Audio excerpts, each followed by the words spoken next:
Well, good evening, ladies and gentlemen. Good evening, and welcome to another evening of Talking Sip. And wish you a good evening and welcome as much as possible. Um, and for those joining on TikTok, good evening. And for those joining on Facebook, good evening. Those joining on YouTube, good evening. And for those joining on possibly later on Instagram, good evening, good evening, good evening. And of course, this is Talking Sip Saturday night. And first of all, like to know what you are drinking, if anything. For me personally, this evening, I'm actually having, believe it or not, Earl Grey tea. Earl Grey tea. Yeah. And the cup, what the cup says is what the cup says. Can you see the cup? Be still and know I'm God. Be still and know I am God. Yeah, that's it. Be still and know I'm God. Yeah. Question is, and of course, with what I'm drinking today, I'm going to be drinking also. Um, I'm going to have water, actually, literally water. Yeah, that's what I'm going to do today. Water as much as possible. Well, it's a great evening. It's a Saturday evening, the 19th of August, 2023, and it is moving on very swiftly on the years, the months, the days, and we're almost going to be the end of 2023 and getting into 2024. You know, and that is going to be a very interesting time and leading on to the big one. Let me just do something. Just 1 second. I just do something here. 1 second there. Yeah. One, two. Let me just see something here.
I just had to adjust a couple of things a moment ago.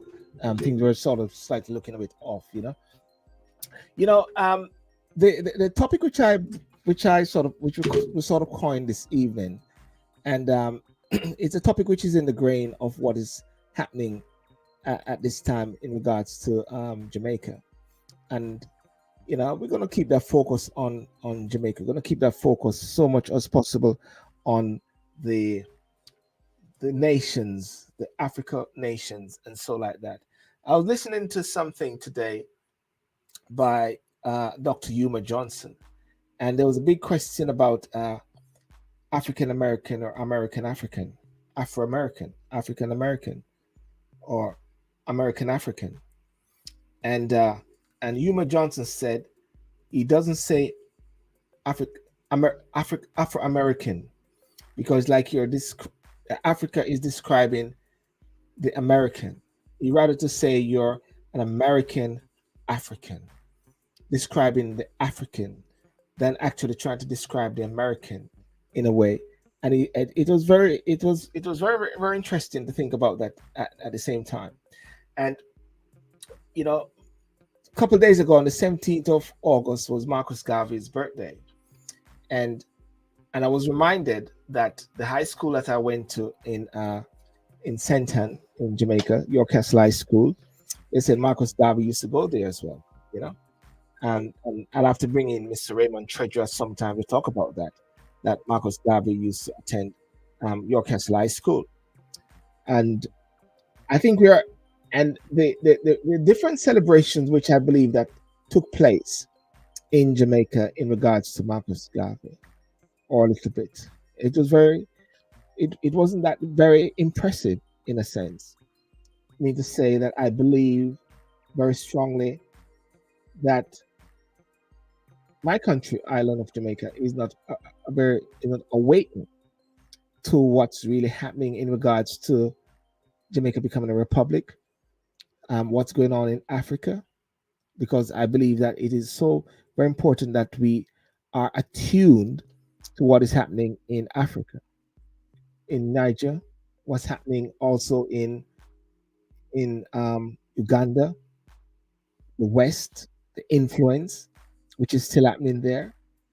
You know, many people talk about the Holocaust which took place, and also many people talk about the transatlantic slavery which took place. But there's a big difference whereby the transatlantic slavery, which had more people who were raped, killed, destroyed, dehumanized, no form of fundamental apologies or reparation in regards to that. And of course, when you check out with the Jews, there's massive reparations and massive acknowledgement. But as for the black race, there's none. And I believe that the time has come, and I believe what is happening in Africa and what is happening now in Jamaica, especially with the Republic and Barbados and everything, there's a level of awakening which is happening. And this level of awakening which is happening is so crucial, and it is not supposed to be treated very lightly. And in a recent video which I did of recent days, I made it very clear that ultimately the responsibility for Jamaica to be a republic, what type of republic it's going to be, whether it's going to be executive or whether it's going to be ceremonial, or whether it's going to be a republic, rest in the hands or in the arms of Jamaicans, rest in the arms of those who have a say, those who have a vote, right? Have a vote. Interesting, having a vote, because that's what makes a difference. Good afternoon over there in TikTok. It's time Africa and the diaspora forge together and chase those crazy ballers out of our lives. Yes, and as I chase those crazy ballers out of town, I totally agree with you. Someone on TikTok says it's time, and I don't know what we're actually waiting for, because unfortunately, one of the reasons why you're having these coups at times is because the persons who are in authority and leadership of the relevant countries are also sold out to the West. So might as well you just call them a part of the West, or part of the colonialism or colonialism mentality at the same time. Welcome. Thank you watching from Ghana. I do appreciate that. Ghana, you guys doing some good stuff down there as well. It is so crucial, as I'm saying, so crucial that we Afro nations, black nations, really forge together at this time. And as people always say this, and I say this all the time, and it is nothing new under the sun. And we all knew it all the while, and we all say it all the while. But how can one of the richest continent in the world, which is Africa, the treatment of its people, it is so minimal. And a lot of it has to do a lot with the advent of corruption. Yeah.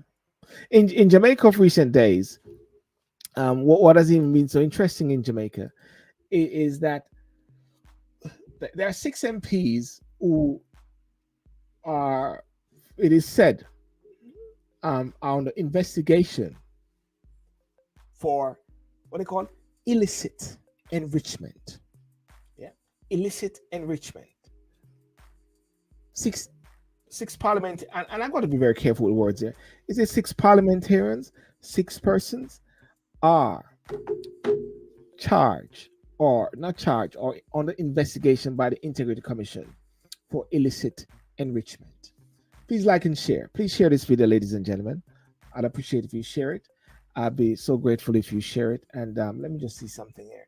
Mind you, TikTok, and for those on other platforms, please note that the show is over here on YouTube.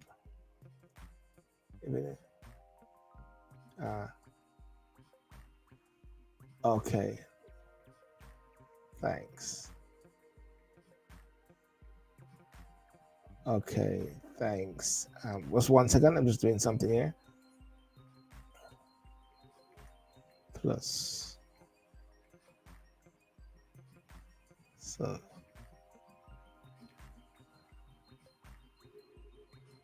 Yep, I'm trying to get back onto TikTok here. Please like and share. Like, share, don't dislike.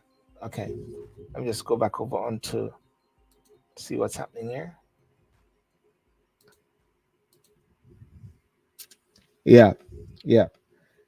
So therefore, and when I looked at the whole aspect of enrichment, illicit enrichment, what it talks about is that at the international level, the United Nations Convention Against Corruption, United Nations Convention Against Corruption, UNCAC, defines illicit enrichment as a significant increase in the assets of a public official that he or she cannot reasonably explain in relation to his or her lawful income.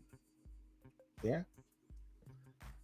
Why the falls Israelite reparations and we Africans both home and abroad not given any? Well, that's a point I raised earlier. Why Africans are not, and Africa is not given reparations,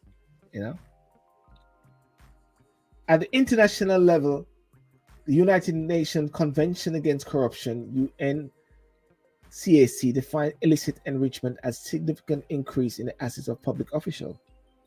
Many people sometimes say that when people go into office or into politics, they could go in scrawny or so, they come out big, looking fat, or they start getting fat, start getting level of enrichment, start getting rich, and the money which they got, it cannot justify it, and so therefore, when we talk about the Jamaica to become a republic, and I've had a few meetings. We have had a few meetings so far. One which was in Birmingham and one which was in Nottingham. And the next one is I'm going to make flag up this one. Next one is going to be in London on the 26th. That's next week Saturday. And one of the things that keep coming up out of this all the while is, what is it that we're trying to fix? What is it by being a republic one is trying to fix? Is there a problem? They always say, if it's not broken, why fix it?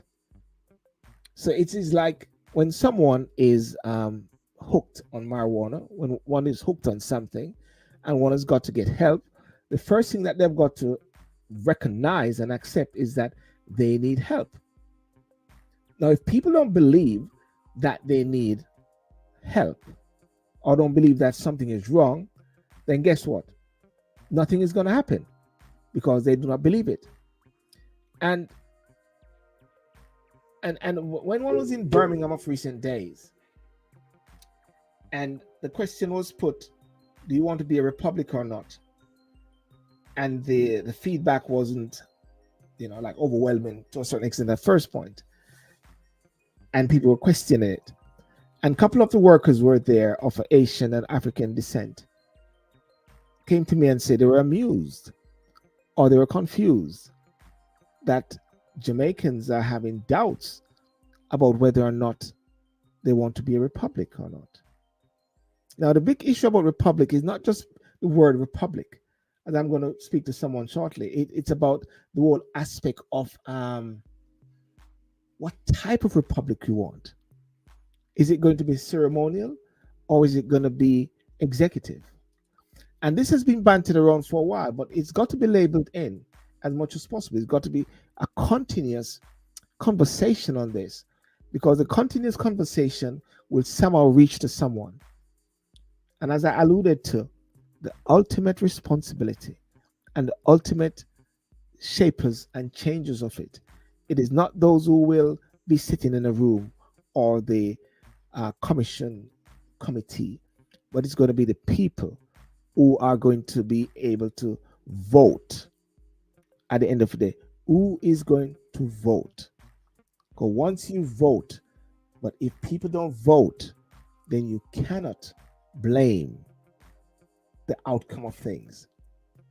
As I said many times ago, and I said it a few times, 1.98 million persons are on the voters register at the last election.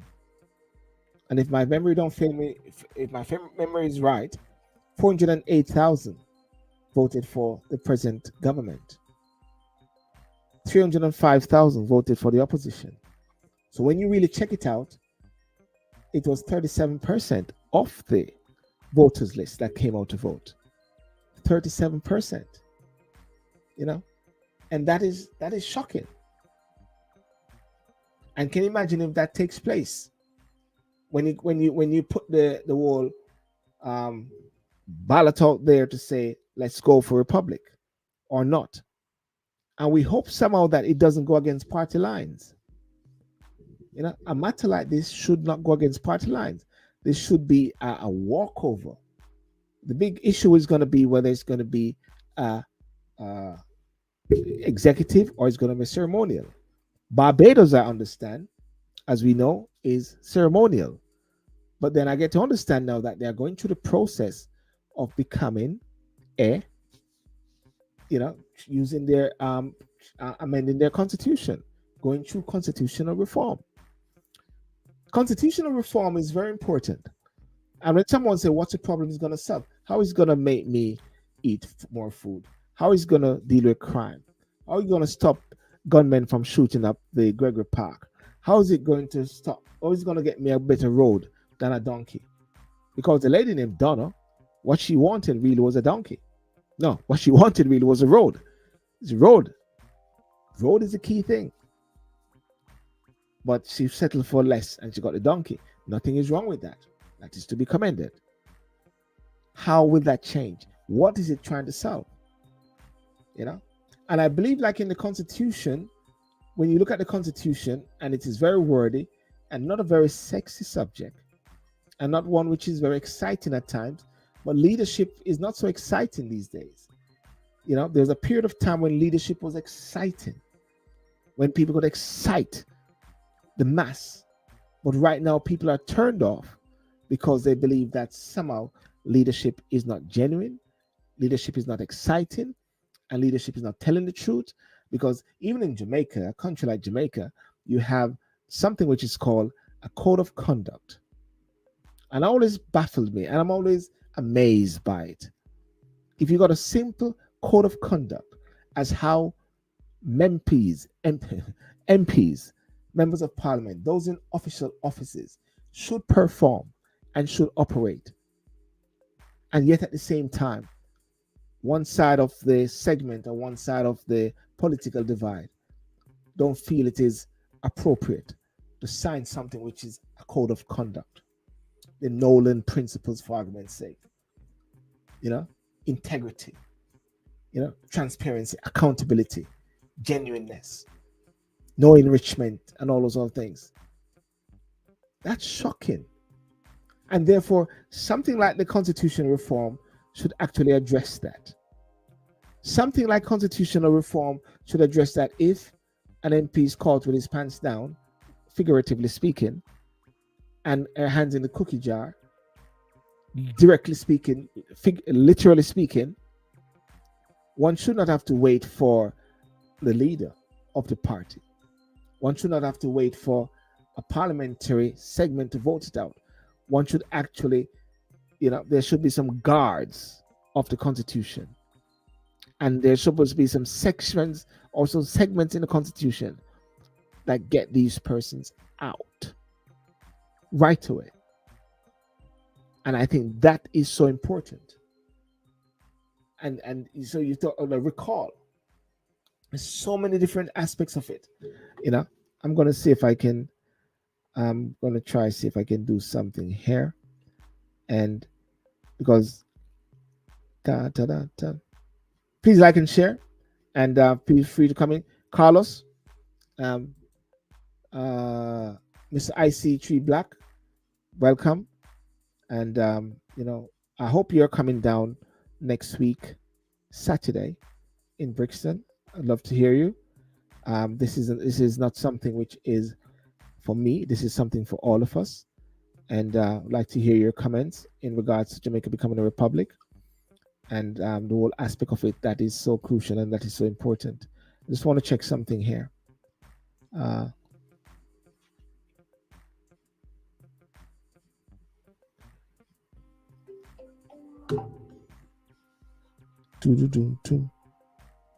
okay.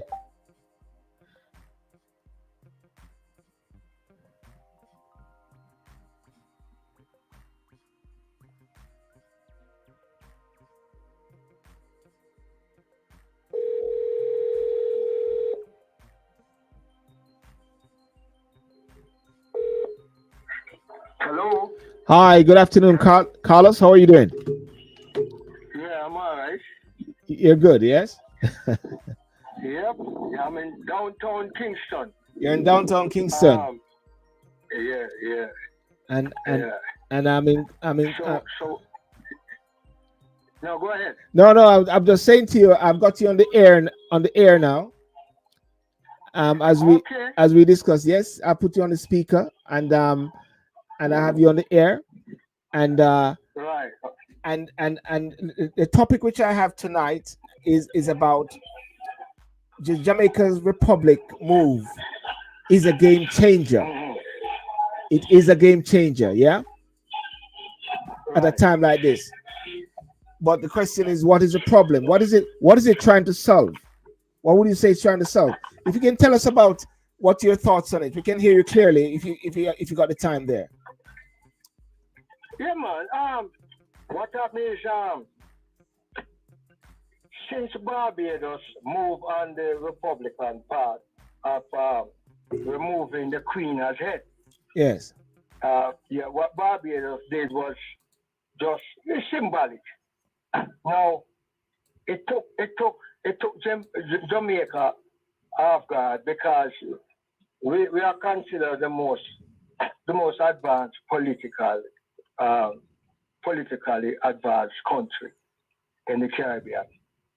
So the current prime minister, realized that the majority of Jamaicans are more inclined now, are aware of getting rid of the Queen and all this.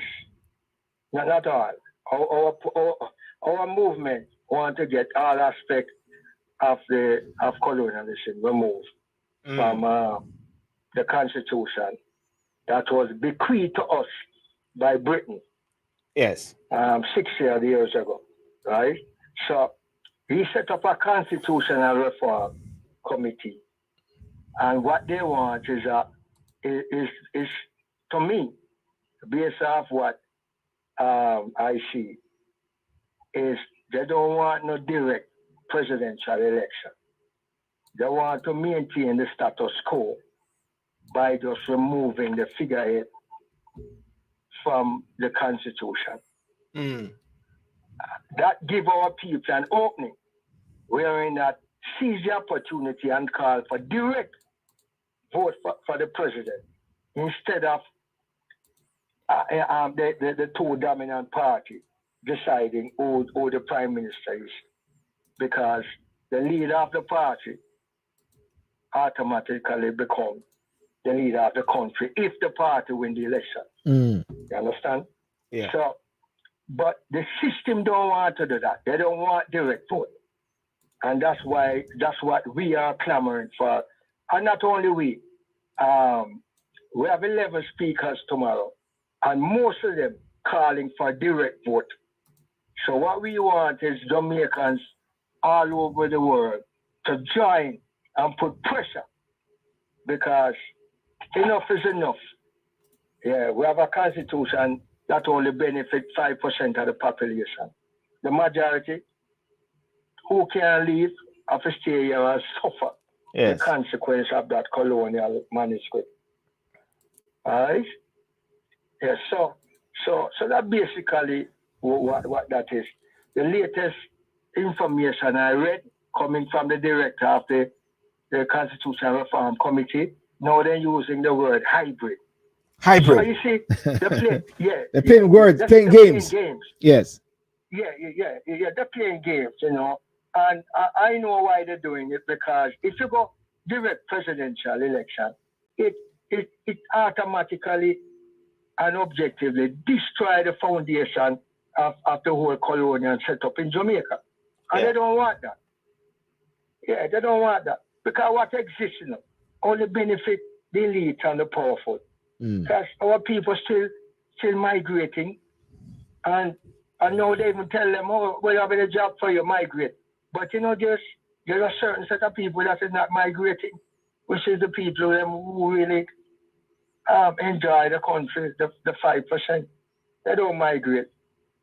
The only time they migrate is when they go on vacation. I love the vacation. So that's the reality of the situation since my birth. And I'm over 60 now, so it's a long time. Nothing changed. Actually, get worse because I'm here. I've seen it. So tell me now.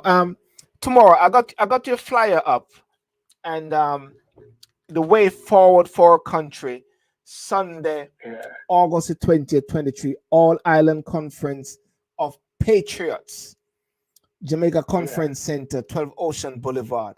The way forward for our country, ratification of Jamaica's patriotic movement manifesto. I guess you don't trust the government. Trust? Yes, I use the word trust. Yeah. Well, listen, given my experience, which I know is probably common with everybody, I was a child of an economic migrant. Yes. So I left my country at a young age, and traveling abroad to the US and educating myself, I realized that my country is part of a worldwide design. Yes. It's a worldwide design, right? Wherein that the whole world is attached to one currency, the US dollar. And we are attached to a political system. Yes. That it let our government dependent on what they tell them what to do. So we don't really have the only time Jamaica say anything politically on the world scene is when foreign powers tell them what to do. We don't really have a foreign policy. It's like how when our singers or our athletes go abroad and we bring home gold, our politicians never bring home nothing. Because they don't have a foreign policy. The policy is dictated by the US and the British government. Right? So, in regards to, look, you have a serious thing developing in Africa. And our government has yet to say anything. Because they are not allowed to. Because it's a hurt-shaking situation in Niger. Yes. Because Niger produce uranium, but them don't have no electricity. France don't produce uranium, but they have electricity. Yes. So, the people them know, I guess you can't tell all that stuff. But it's not a matter of trust, Our government don't represent the black majority. And they pretend to do, right? The government is corrupted. They have laws in parliament that protect them from prosecution. Which constitution that over the world will protect people from being prosecuted if them violate the public purse? Right? Actually, if you're following up the news, the latest news is that the government have a gag order because the Integrity Commission is saying that them have 6 person in under investigation, but but but them don't want to reveal the name. All right. So I so want, I there's want, I a want, I want, guard I out want to there. stop you Eh? there. I want to stop you there and to dig into this a bit because I mentioned it in my opening about the illicit. I mentioned the word the illicit. The word was illicit enrichment. Six Yeah, MPs illicit enrichment. Now, many people are going to yeah. ask the question, why being a republic? What is it going to solve? Tell me how this can be solved, like this illicit enrichment. How can the constitution reform and republic change what you just mentioned now? That it, All right, yeah, all right, break it down. all right. Yeah, yeah. Good question. No, just imagine a presidential election. I mean, you have to face the public with your program, right? Because you want to win the vote as the president. Yes, As the president. No, no more party. No more PMP, GLP, or whatever. You, you, you, you, you enter this presidential race, and you have to tell your people what you're going to do, etc., etc. So when they vote you as a president now, you know have to appoint the minister of the various portfolio. yes, Keep in mind, there is no party now. So so you have to appoint people you know that will do the job that the people have vote you for to deliver. Like example, the minister of health right now, is not a medical doctor, yes, Yeah. So just say you win the presidency, and so you will appoint the minister of health. But what you do, you choose it from the board, the medical board, the person who is a medical doctor. And you go for all of the portfolio. So you're appointing people who are expert within the field. mm, Like example, currently you have Minister of Agriculture. I don't know nothing about agriculture. So all that fee corruption. So I'm just pay people say, all right, you know what? Let's give your money, I just want the land. See, mm, the member of parliament, you remember like years ago? Yeah, the people they must say the member of parliament until election time. All them things they cut out. mm.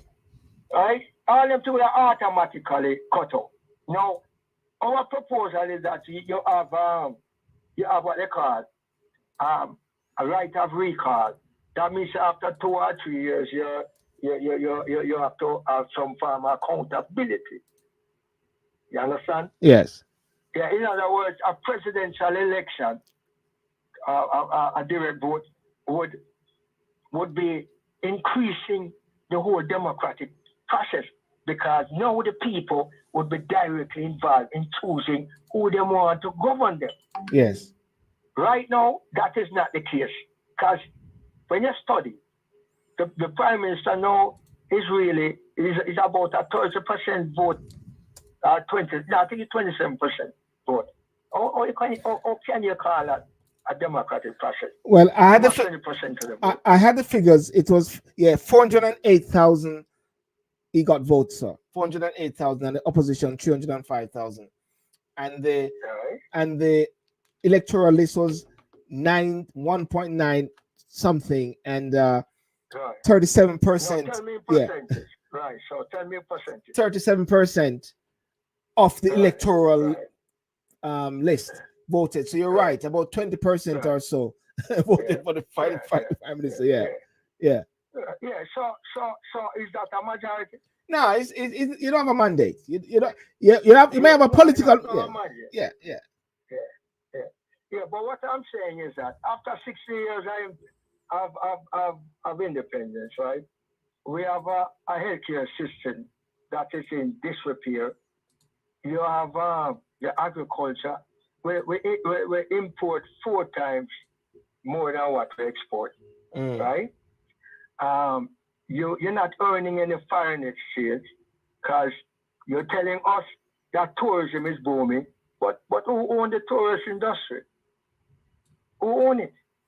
So where's the money going? It's going back. It's going back abroad. Who own the tourist industry? Well, the major players and the major hoteliers. Yes. So and then now within the last 7 to 10 years, most of the hotels them are sold to foreign entities. So what they do, when they bring in the foreign exchange, then you go right back out to the country, right? Then now they come with that thing them called privatization. So everything is sold off to the highest bidder. Now, say for example, Bank of Nova Scotia is owned by Canada. So whatever profit they make, it just go right to the mother country. So what I'm saying, if you look at our manifesto, what we are saying is that government must own at least 51%. Anything we are dealing with, we must own 51%. We must be part of the decision making because guess what? The people them vote we in, them never vote in a foreign company and a private entity. So if you study the way our country set up over the years, you wouldn't be surprised that majority of people them live abroad and those who are here. I know you know about the mental illness here, the homelessness, and the teachers are migrating because of low wages and the price of houses. Like, you know, I can't believe how you expect somebody who work average job to buy a $40 million house. I don't understand. You know, it just don't make sense, right? And these guys who are running the country, you know, they are supposedly learned men, you know. They have all kind of degrees and all that.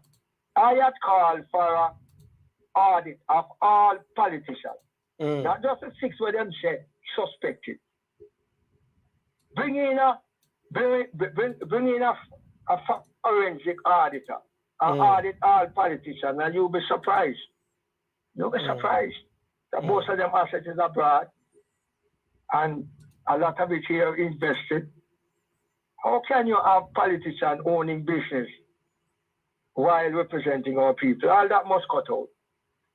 And yet at the same time, they're increasing their wages. My wife own her own real estate company, you know, but she's a member of parliament. Come on. So when she see government landman and so on, then she say, "Oh, get it, man. Who will stop her?" It's a plain field for the rich and their friends in parliament. That's what it really is. Right?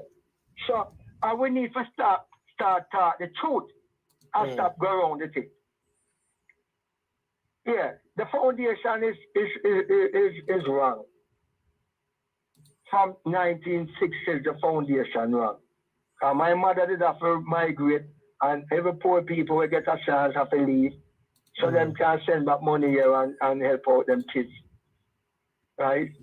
And it's still going on, it's even worse now. Try go down at the US Embassy and see the long line. So what has changed? Well, now what has changed? The killing get worse, and not only that, the type of killings. Yeah. Because of the high incidence of the mental illness is a serious thing. Yeah. Right? And I know this for fact because I live here. So I see it. Your parents can't send them kids to school because they don't have the money to give them, as you know, lunch money to give them. Come on. You know, we're only 3 million person. We're only 3 million. You know. 3 million. Yes. 3 million. 800,000 out of that are squatters. 5%, less than 5% own most of the assets in Jamaica. So where can you go with that more than down? I've got a couple persons commenting here, and one person said if Jamaica becoming a republic empowers the black people of Jamaica, and they think it's a good thing. Do you think you see? Of course. Yeah. Of course. I endorse that. First is correct. Yeah. But they're scared of it. Yes. The system is scared of it. They're scared of it. Because they will lose all them connections and them longevity in parliament and all that. So now, have you heard, this came out in the Gleaner, you know? Yeah. The parliamentarian absence from parliamentary meetings almost 60 to 70% of the time. Yes, I've heard it, and I'm going to be speaking more with Miss Janet Calder from JAMP that sort of organization there. Um, yeah, I think they're taking Jamaica for someone say we must show we have grown as a people. It's like a child being closed by its parent, reaching an age when the child tell the parent he or she's grown up enough is change his own clothes. That's where Jamaica is at this time. So, so in a way, the country haven't grown up. Well, some have grown up, but keeping us back in it. no. Let me tell you something I experienced yesterday. Yeah. So your audience can hear. I went to the Marcus Garvey ceremony in tribute to his birthday at Yes. the Euro Circle. Yes. I was shocked. A great man like Marcus Garvey, less than 100 person there. Majority of the person were the drum corps, the audio personnel, the photographers, and the few politicians and government officials. Yeah, I left there. I went to the demonstration because it never makes sense. It was insulting him, but in Jamaica, one of Mm. the greatest leader ever, Marcus Mosiah Garvey. And it's a reason why, because you never have Marcus Garvey taught in school for almost 60 years. So the people don't know about him. The youth them don't know about him. See, Mm. so that's why you have the black and black killing. No, no sense of Yeah, self, a lack of self, understanding of self, isn't it? and history. And yeah, your history, you write yourself because if you understand the history, then you understand yourself and you know what role you should play in a developed society. Jamaica is going backwards. Mm. Yeah, I am surprised. You know, honestly, I never expect the outpouring of support for this conference. And some people tell us, boy, them really, what they say is that we are saying what they want to say, but they're scared. So you're what you're trying to say is that people in Jamaica are scared of speaking up on some of the issues that you're raising. Is that what you're saying to me? Of course, of course. Yeah, they're scared. That's what they tell me. So you know, um, you have to be a strong person to come. You have to love your country to come back home and say you want to make a difference. Yeah, it's real love. It's real love because it's a dangerous place and you can't trust anybody because them come with this privatization, which means in actually it mean it's all nice. It mean every man for themselves. Rob or be robbed. It's Mm. capitalism on steroids. Yeah, and the promotion of vanity, the love for vanity. That means somebody will kill you for your car or some stupid stuff. Mm. It's not like when we were growing up with just more community and family. No, all that destroyed. Yeah.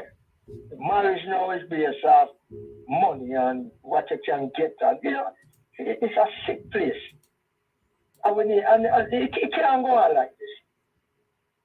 Because you will forever hear some bad news down here. I'm gonna tell you, some bad crazy. Mm. Serial killing and the kind of killing that take place down here. And even some of the reason behind it. It's, and then the kids them boy, it's it hurts. It hurts. So we have to take, you know, um, we have to take charge now. Our position is that be the leader. Don't make no politician come in your community and don't live there to represent you. Mm. Yeah, vote for the person who live in your community. Because you see, constitutional change is connected to those simple other stuff here. Mm. Yeah, get rid of the tribalism, commit community council. Yes. Yeah, so you go online, JamaicaPatriot.com, read the constitution, shut up. That's what we are pushing for. I'm going to. It might look like Go on. it might look like a hard task, but we have to start somewhere. It's like them say, why we need a hole stop big. Yeah, we have to stop big. Yeah, we have to follow the trend in Africa. Where they say enough is enough, man. Come on. Yeah, enough of the raping and we have all the wealth, but yet still we're poor. Jamaica is rich. It's rich in every aspect. So why are we so poor? Is there a similarity? Go on. Is there a similarity? Is there a similarity with the continent of Africa, which is very rich, but yet at the same time it is not distributed to the people? Yeah, it's been, of course, it's been raped. We have been raped. Because we don't own anything. Everything them sell up. The power behind Jamaica politics is that most of these people they're not black, That's another thing again.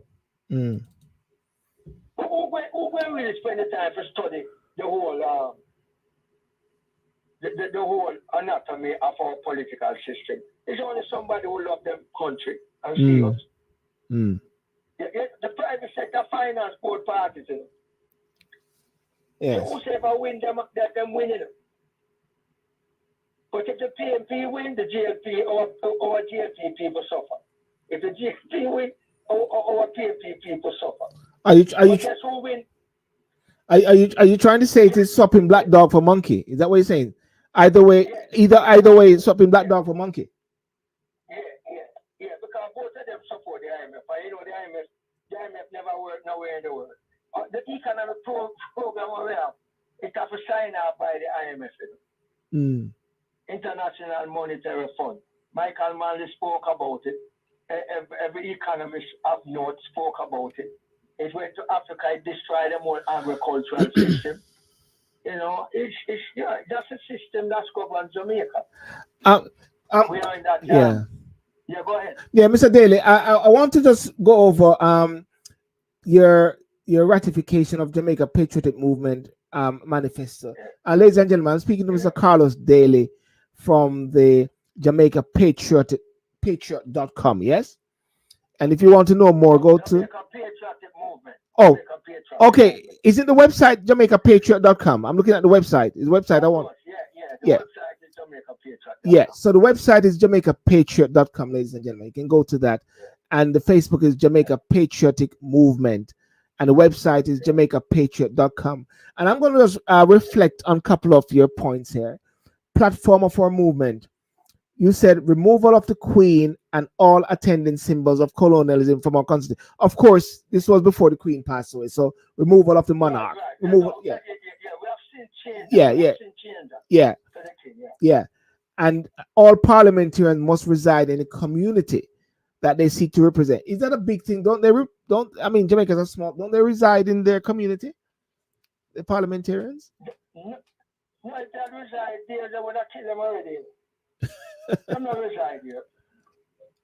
No, that's why the people usually say them don't select parliament here until election time. So that's already is self-explanatory that they don't live here. So parliamentarians do not live in their constituency. Yeah, no, that's why. But that's the reason why the whole damn thing was created. You have to leave somebody there for money. They're done. I have to keep them under manners. Yeah. And then equal pay for equal work. Over 40 hours must be paid, time and a half, 90 days probationary period. Yeah. Yeah, that do exist in Jamaica. Exists in Jamaica. That's part of the worldwide trade union. The basic rules and regulations for workers. Yeah. Affordable housing for all citizens. Housing Trust must set up its own financing to accomplish this objective. So are you saying the housing trust there is not serving its purpose? I mean, I see the Prime Minister giving out a lot of houses. The Prime Minister is giving out a lot of houses, isn't it? No. Yeah, but we give it to. It's our tribal. No. You see, I know about the housing thing, because this is not careful. When they build a house, it's already said before the people even know about it. It's sent to a developer. and then him pass it on to, then him jack up the price and then sell it out there. Yeah, that's what I said, the whole corruption, the politics is embedded in all aspects of our life. That's Yeah, in other words, yeah, when I say set up this one financing, that means that irrespective, in other words, as long as you're a Jamaican, right, you have access to affordable housing. And if you have 200,000 people in the house, or you can only build 50 and 25 and 40. And then because him a look vote now, him telling people, say, all right, how if I build some little house so we can give them away? And then to them own the media, then the media follow them around everywhere them go. Remember, I tell you everything privatized, you know. yes. So them own the media too, you know. We have an independent newspaper that protect our people's interests. You understand what I'm saying? Right? So if the same person in Parliament or pass law to protect them from prosecution, the other person going to care about our people. If them doing so much illicit stuff, right, and enriching themselves. Yes. It's public knowledge that whole is got much richer since going into office, you know. Yeah, that's why I don't want to disclose the massive. Yeah, they've been asking for that for a long time, isn't it? Yeah, of course. Just like all them ask Trump to fee tax from the day start run election in America. The whole system is corrupted. I find it very interesting that even the Integrity Commission speaks about the code of conduct, that the MPs, they're not so keen on signing something simple as that. Code of conduct. But yes, all those is words, you know, guess who set up the Integrity Commission? Who set it up? It's the same politician, it's the same parliamentarian. But remember, you know, years ago, you have some prominent people were calling for they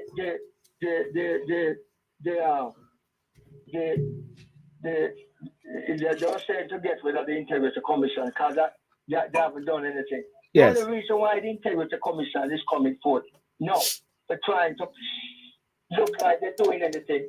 It's because the corruption gets so blatant. It's so big. It's so obvious. Wow. It's like a stench in their face. Smelling. Yeah, and not only that, they have been pressured by the US to clean up there. Wow. Ladies and gentlemen, Yeah, that but the Integrity Commission don't have the teeth. Remember, you know, them have all the DPP, you know. Let me tell you what these guys do. Each time, if the PFP go in the power, they set up their own committee. So it's pure bureaucracy. When the GLP come and set up a committee, now study the whole prosecutorial entities that they set up. You have so much of them to equate confusion. Right? And when they set up a committee, pass law, we're black laws in the other committee. So you have a stalemate. No, they're very good, you know. Remember, you know, they've been running this place for 60 years. So they know how to stay in power. Elimination of poverty. No Jamaican must be homeless or hungry. How are you going to achieve that? How expect to achieve that one? How do you expect to achieve that one? No, well, you see, our policy is taking control of our own assets, invest more in agriculture and manufacturing, not tourism. Yeah, and plug the hole with corruption. It's over $200 billion. $200 billion lost due to corruption. So the money is here. Yeah, the money is here. And then now, have a serious negotiation with the IMF. Because these guys don't negotiate, you know. No, they tell me I hear that. But hey, I have a document that I keep some documents, you know, when all this was Minister of Finance, you know. And they say more negotiate. All them say them more negotiate them IMF. Whatever we do is going to sign the paper. You know. Yeah, because you have to negotiate under a position of strength. How can you be strong if you are subservient to them? You're a servant. Yeah, you listen to other people dictate. You have to follow what America tell you. Yeah, America control the IMF. The IMF is the financial weapon that they use to destroy country. Mm. So how you going to negotiate with them? And you don't love your country. You're quick to sell it. And you bow before them. That's why you don't teach Marcus Garvey in school, because you don't want us to develop an independent mindset and to believe in ourselves. Do not want to wake up the do not want to wake up the people. Yeah. And keep the people sleeping. Yeah. So that's basically it. You know, my thinking is this, that hook or crook, Jamaican people have to wake up. We'll have to wake up as much as possible, you know what I mean? Because ultimately you can speak and you can speak, but they have to go and vote, isn't it? Right. So that is why we have an opportunity now to educate our people, inform them, and let them know, say, listen, you have the power of the vote. One thing, what we're preaching down here is that you be the leader. Don't be scared. You can change the direction of Jamaica just by your vote. And we're trying to make them know that, listen, it's your vote, put them in power and not to oppress you. So vote for the people that live in your community, or you step up to the plate and be the leader. Yeah. Hey, listen up. Our people, what we are trying to make them know, listen, why do you celebrate Usain Bolt? Him conquer the world. You can do it too, politically, just by voting. And when people are oppressed over the years, they really lose confidence in themselves, So what we are doing, we are come with positive, inspirational, and I know we can do it. We are great people. And you see, this is stuff like what you are doing. You're playing your part. Yes. We're playing our part, yeah. To be here. Yes. Yeah, you don't have to be here. Yeah. I don't mind if them kill me, At least, listen, let me tell you something. You can't fear. You have to just talk the truth. Yeah. So, I feel good talking the truth because I love my country. Yeah. Yeah, I love my country. And most Jamaicans will leave there. They love it. They didn't want to leave. My mother never want to leave. But she about kids to protect you and she get a opportunity and she sees it. Now I'm back here in my country to let fellow Jamaicans know, guess what? You are powerful. You have the power to vote. You can imagine if all the media houses start pushing that and join you and me with direct vote. No, man, there will be a transformation in Jamaica. For the first time, with people involved in electing the president of their country. Yeah, man. And just to wrap, and just quickly run through the rest of them is free university education for all inner city students who pass the required number of subjects, elimination of tribalism through the enactment of community councils, all foreign receipts and currencies must be controlled by government. Explain that one. All foreign receipts and currencies must be controlled by government. Yeah, in other words, all foreign exchange. Remember, one of the main problems over the years is lack of foreign currency. Yeah. We don't lack it, is that it is privatized. Yes. So the government have to go to private people. That's why the Bank of Jamaica, they come out the other day and say, boy, the private person have more US dollar than them. Yes. Yeah. So why do you think our hospital isn't disappear? You need foreign exchange to buy equipment and all that. Government do have it. Yes, yes, yes, I them do have it them have to buy it from the Canberra or the certain few money entity in Jamaica. yes, And they have to pay a higher rate. yeah, Right? So if we control our foreign regime coming into Jamaica, then we can take care of our own problems. Yeah, if we need an extra machine, we have to find a share to buy. yeah. And then you mentioned also agriculture, mining, and manufacturing would be the driver of our economy, not Uh-huh. tourism. Yeah, well, tourism, listen, luckily I travel the world.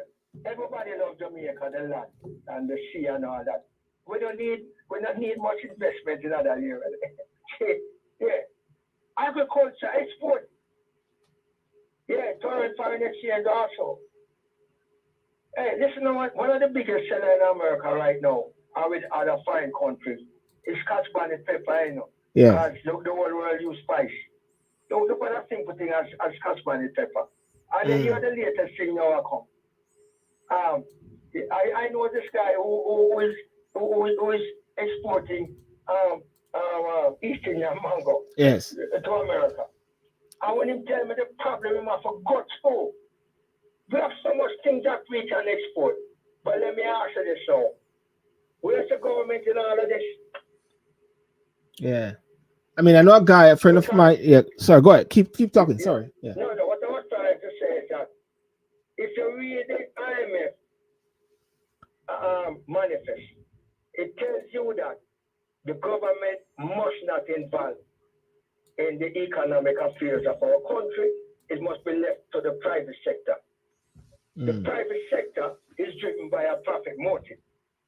You can't run a country, you can't give your country to private sector because so the main focus is making money. And you can't blame them. That's the kind of animals they are. Yeah, you can't blame them. So that's why I say you must control 51% so you have some say so you Mm. can make sure your people are benefit. Mm. Yeah. So the IMF policy is that government must control taxation and security. Leave everything up to the private sector. And that is why so when Michael Manley came with that proposal about self-reliance and all that, he created a lot of enemies. Mm. Yeah, he created a lot of enemies. And we already know what took place. So we don't repeat that. Well, And Carlos, it, no, but Carlos, go ahead. every time there is some sort of disaster or so, there's always a call about self-sustenance and about reliance on what we have. Uh-huh. Only when a disaster comes around, isn't it? No, well, that's how they approach life. But our platform is that from start, that's what you aim on, aim to. But Mm. remember, these politicians, majority of them, they are from a certain class, and the minute them get a resistance from them slave master, them buckle Mm. and them give up. Yeah, yeah, that's what they do. So if you have a government that don't believe in its own people by educating them on our national heroes and all of that, if they don't do that, then why you think them will develop our country to benefit the majority? No, Mm. no, them just want to benefit themselves. The Yeah. latest thing now, is the exportation of capital from Jamaica to foreign. They're Mm. making so much money here. Instead of investing in their country, them exporting capital, right? And look how much stuff we have here to deal with. Bad road, the dilapidated schools, healthcare system, nurses leaving. There's so much stuff. Eh? Yeah. So the And crisis will get worse. I'm yeah. just telling you that. Yeah. The murder will get worse. The hunger will get worse. Mm. The migration will get worse. Yes. You do paint Yeah, because you do paint a dim picture. uh, You do paint a dim picture, Carlos, and sometimes one would say, depending on who you speak to, another person will paint another picture of a robust and exciting and business open Jamaica. know because I know what kind of program economic platform they're on. Yes. Yeah, yeah, they're on an economic platform that will only going to create disaster. Yes. Yes. Yes. It's not the platform that they're on. It's not sustainable. Yes. Yes. Every day you go out in Jamaica, everybody will tell you, the average Jamaican, if them get a visa, them gone. That's Yes. not good. Yes. That's not good. Robert May says the final legal appeal to the Privy Council puts justice out of the reach of majority of Jamaicans, which is not workable. That's another bit whereby the final court of appeal is England, isn't it? Or they don't want the Yeah, Caribbean Court of yeah, Justice. It's yeah. another. You see all that. We have some of the most brilliant legal minds in Yeah. Jamaica. Why we have to go to Britain? Yes. Well, I suppose we have to have a Supreme Court here. Hey, everything legal we can have right here. Yes. Yes. Yeah, we don't need to go to no other country if we have no appeal. No. Mm. But we have it because we are a colonial entity. Yes. Still is. Someone. We have some Yes. colonial mindset running the country. Yes. And someone just said about us, Jamaica Patriotic Movement is an attempt to create a revolutionary movement to arrest the social decline of our country and reverse foreign domination of our economic and political life, open to building alliances to empower the black majority. And Saturday now, okay, so are you going to be streaming Saturday, tomorrow? Of course, we're currently working on that. Okay, do let me know, Do let me know. Do let me know. Of course, no. It's not you alone calling. Yes. I getting calls from America, you from UK. So we're working hard to make sure everything's set up. As I said, I am surprised at the response. I'm not too surprised, but it's an overwhelming response here in Jamaica for the function tomorrow. Yes. So, as I tell you, we have speakers from various political and social entities. We have the PPP speaking. We have Up Jamaica speaking. Yes, Mark's supposed to come on a little bit from now. Yeah, we're waiting for Mark. Yeah. Yeah. We have the anti-corruption committee speakers speaking. We have a lady speaking about indigenous groups. We have speaking. We have people speaking on the constitutional reform. I don't like the word reform. They should change it to constitutional change. Just change it. Yeah, change it. It's change we need. Yeah, man. Everything I change in the world, we need to change. Yes. Can't go on like this. Yes, I can see a Noel Pennant, Cecile Johnson, human activist, UJ Hutchinson, Action Now Jamaica. I'm just looking at the program there, which was sent to me as well. So it's supposed to be a very vibrant event tomorrow, and I want to wish all. Yeah, go on, sir. We have the Cuban and Venezuelan ambassador will be present. Yes. Also, so it's going to be exciting. Yes. And informative. Okay. Well, I want to thank you so much, Carlos, Mr. Daly, from the Jamaica Patriotic Movement. Facebook is Jamaica Patriotic Movement. Website JamaicaPatriot.com, JamaicaPatriot.com, and telephone number 876-899-9574, 798-3551, 240-330-5127. And the last bit is that independent foreign policies, we must engage the world with our own thoughts, and interpretation of the world events must not be dictated to by anyone. That sounds like what is happening in Africa right now, clawing back the whole thing. Of course, yeah. Can't keep allowing everybody to tell us what we do like we're not a sense, innit? Like we're fully done. Yeah. All right, Carlos, listen. Any last word before I get to go? I know you. No, I appreciate you putting me on. Yes. And A big up to all Jamaicans in the UK. Yes, Now's the time we must close ranks and to effect change in Jamaica. Yeah, you yes, can stay right where you are and help effect change. yes, All right? and And never give up on your country. yeah, Never give up on your country. and just to let you know, next week Saturday, on the 26th of the 8th, we're going to be down in Brixton Base in London, where we're going to be talking about the same thing, the same discussion, bringing it home to Jamaicans over here. We're going to have Ambassador Rocky Mead from the Commission going to come on, Professor Rosalie Hamilton.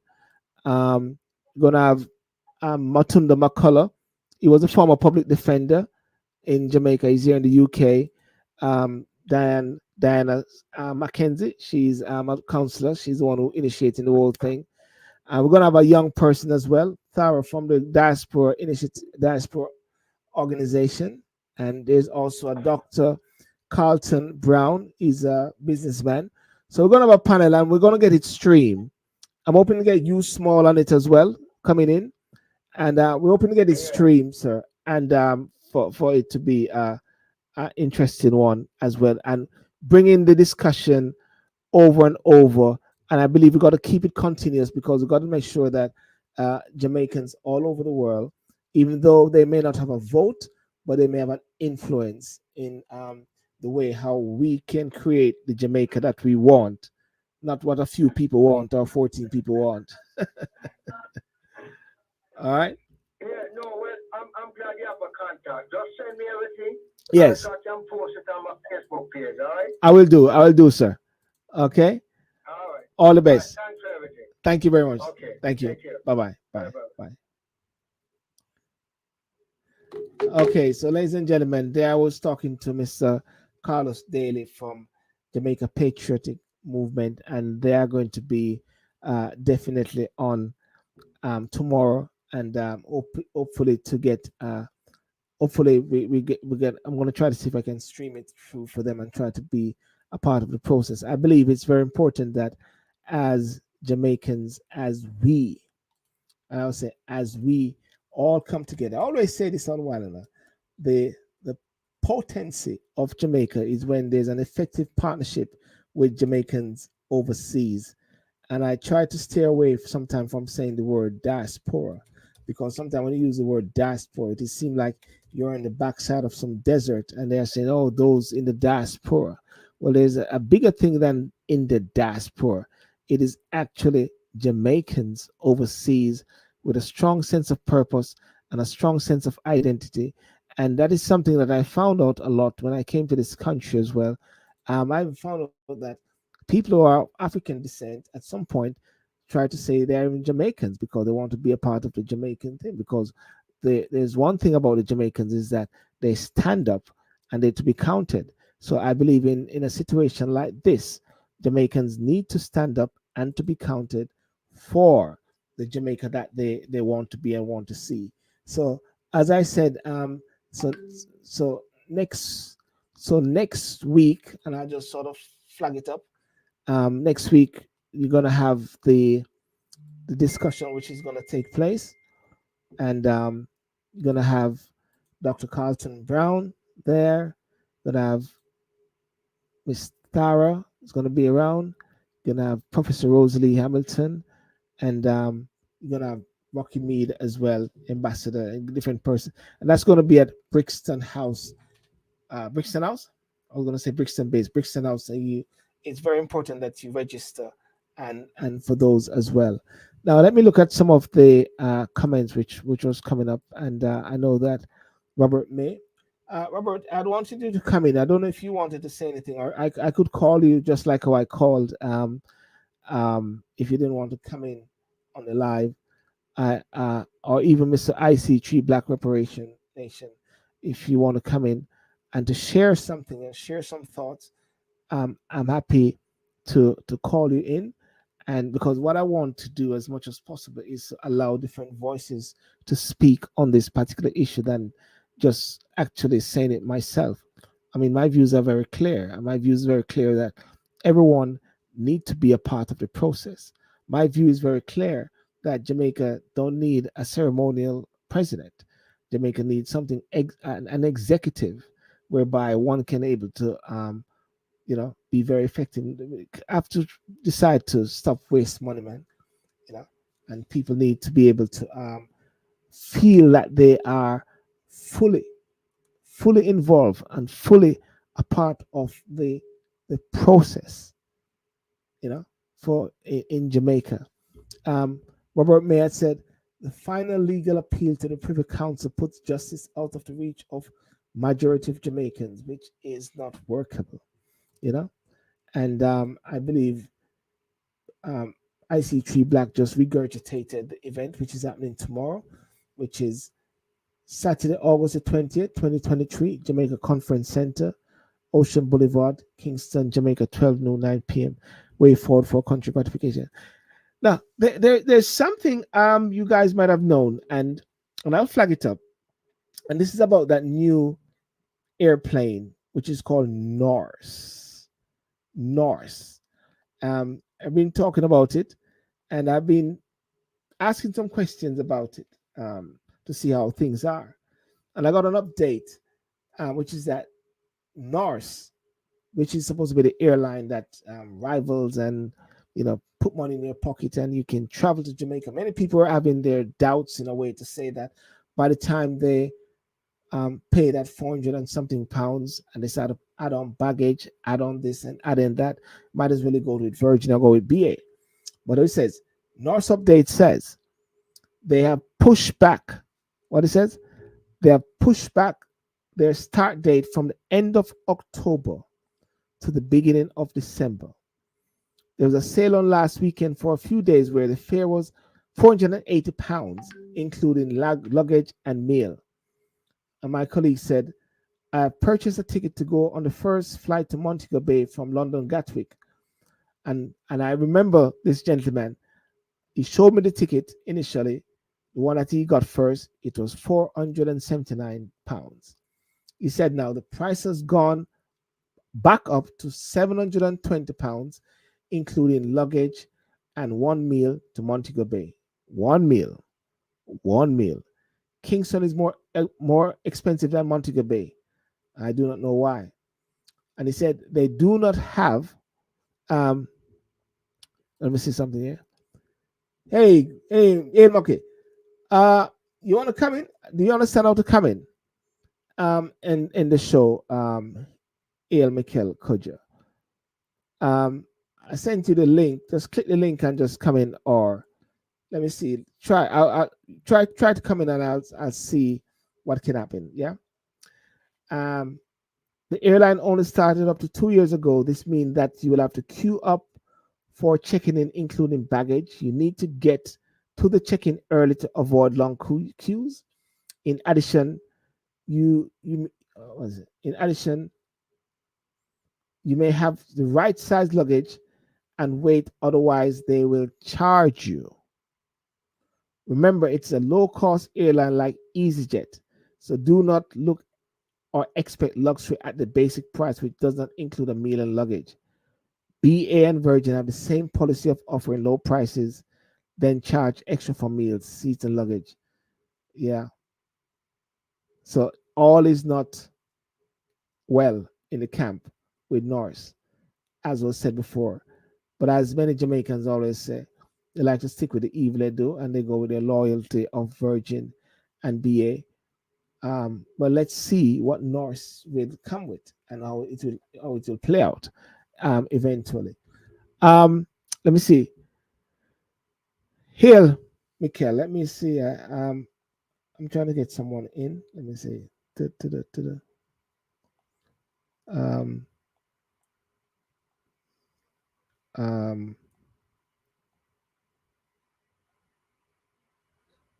try something.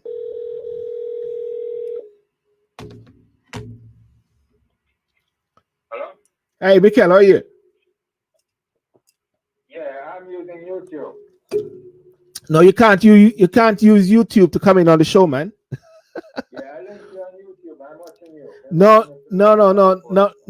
You wanted to come in to talk, didn't you?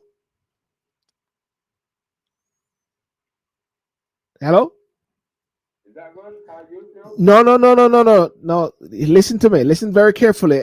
You're on the air now, but it's not YouTube. There's a link. There's a link which you got, which you need to click on. Don't watch the YouTube. The YouTube was just for you to share it.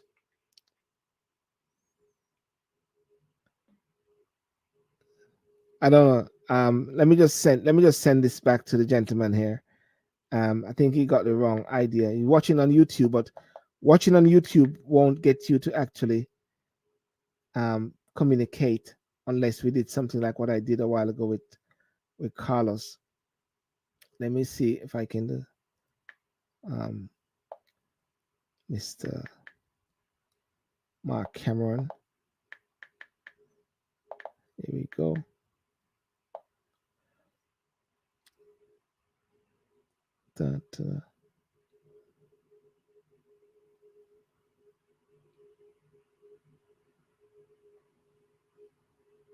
Okay. Silburn TV.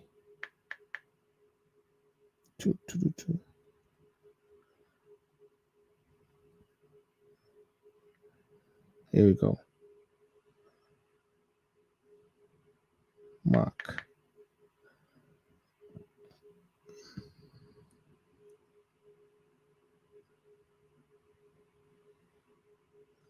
That's one.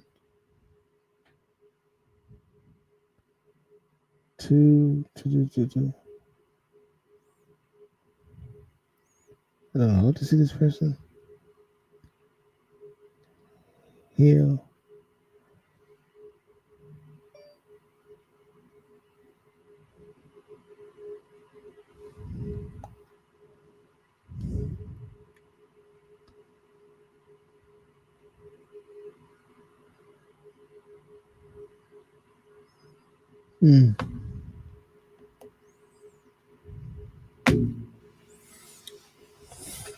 There's a lady by the name of Nadine Spence. Nadine Spence. She's a part of the. I don't want to play that video because I think I got my when you got music inside these videos, you know, you got the copyright issue, so I won't play it. But Dr. Nadine, is it Dr.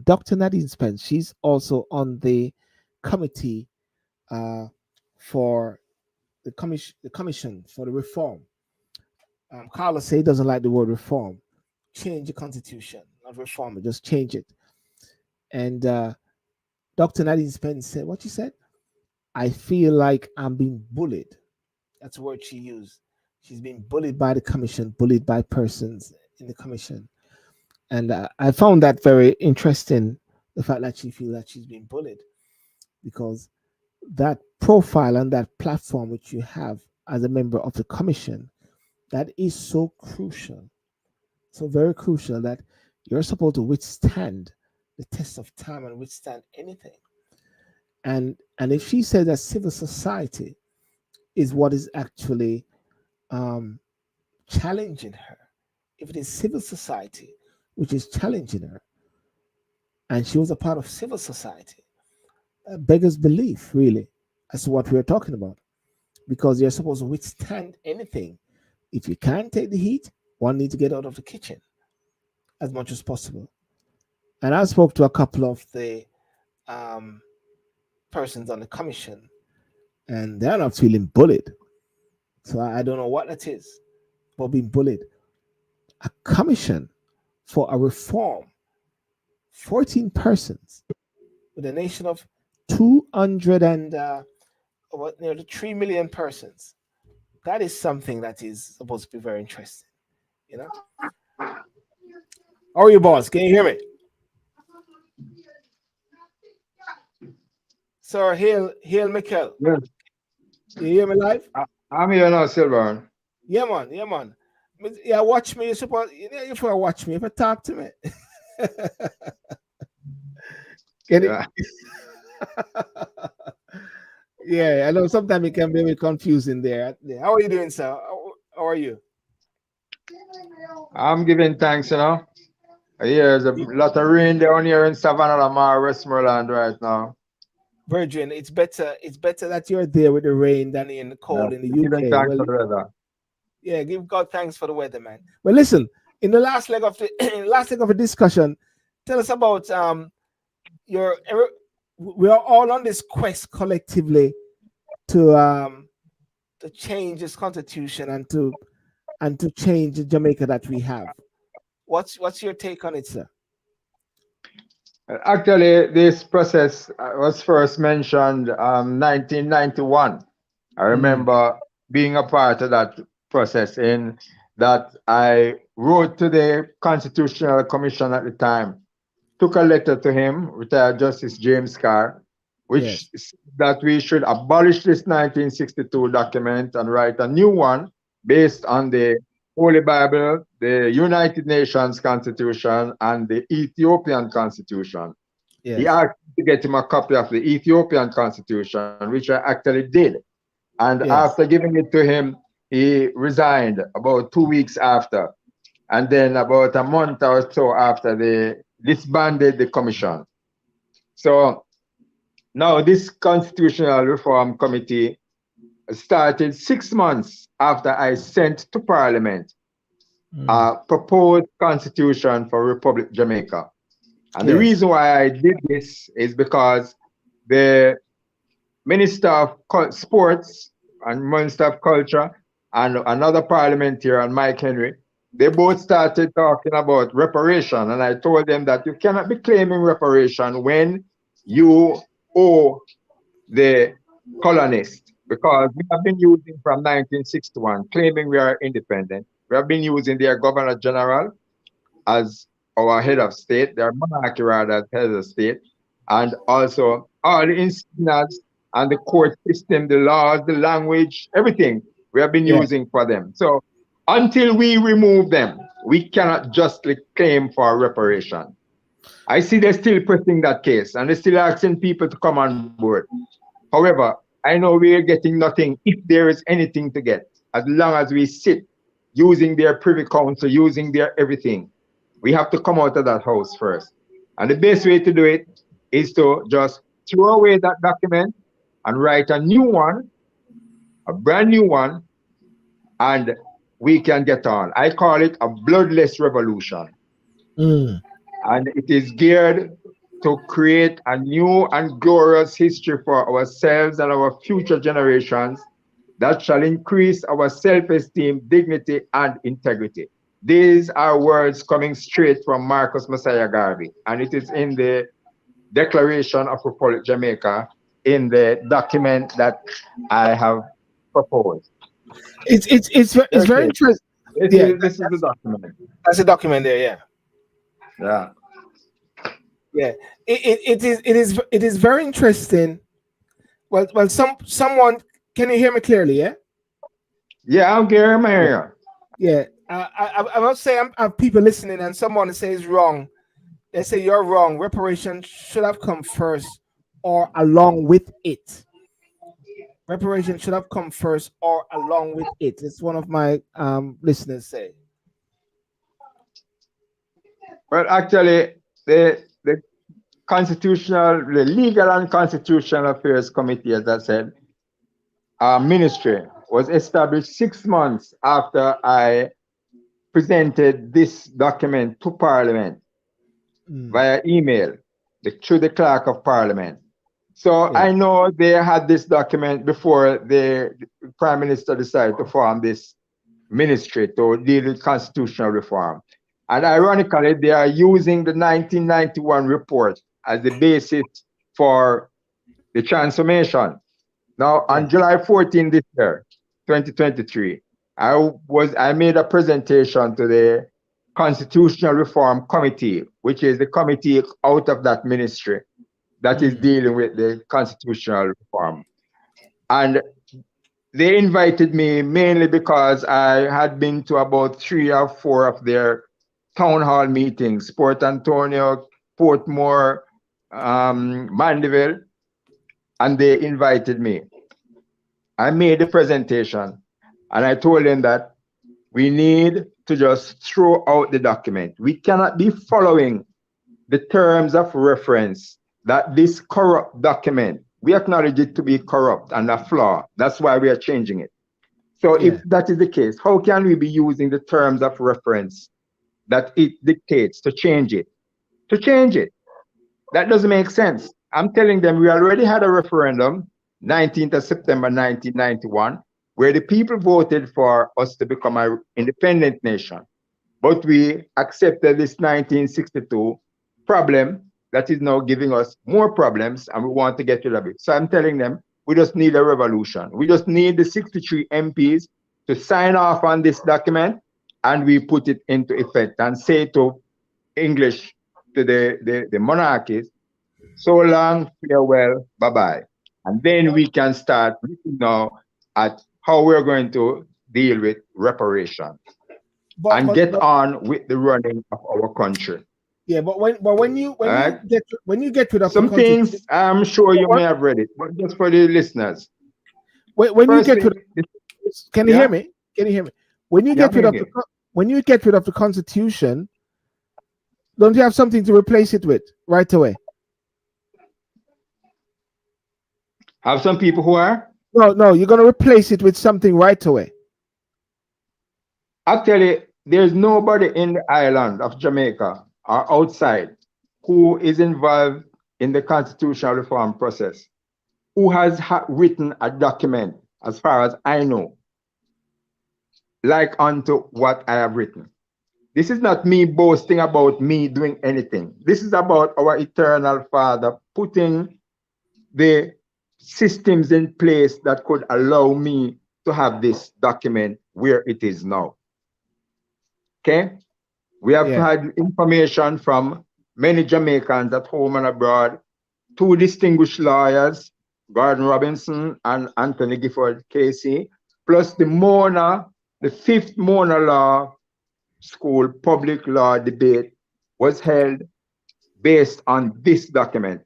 And coming out of that, I was able to make some adjustments to it. This is the 14th revision, dated July 26, 2023, which is the second anniversary of this document. So it's not me boasting and trying to get someplace or trying to look some accolades. This is Almighty God giving me a job to do and facilitating me. Tomorrow I'm to be in Kingston at the Carlos Daly Jamaica Patriotic Movement event. Yeah, I'm, he was just I'm on a while ago. prepared. Yeah.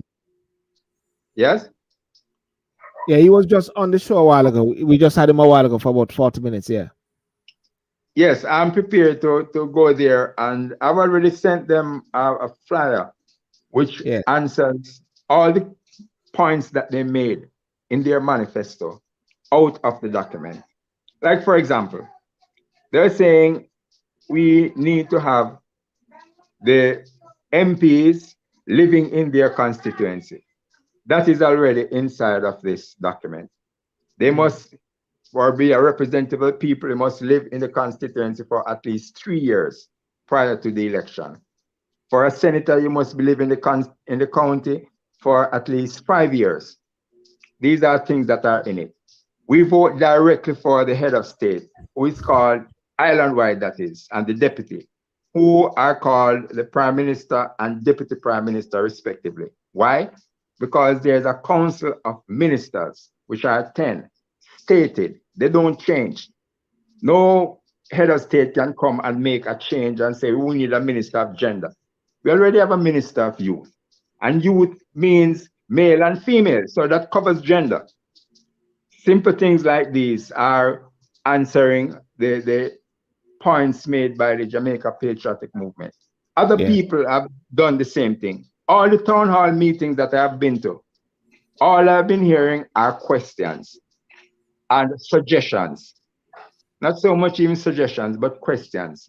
And answers are here in this document.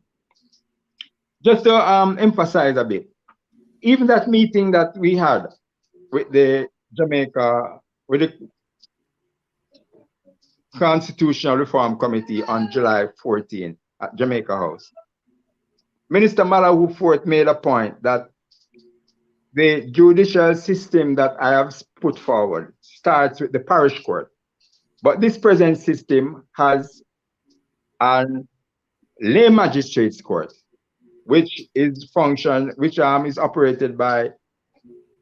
um, operated by justices of the peace.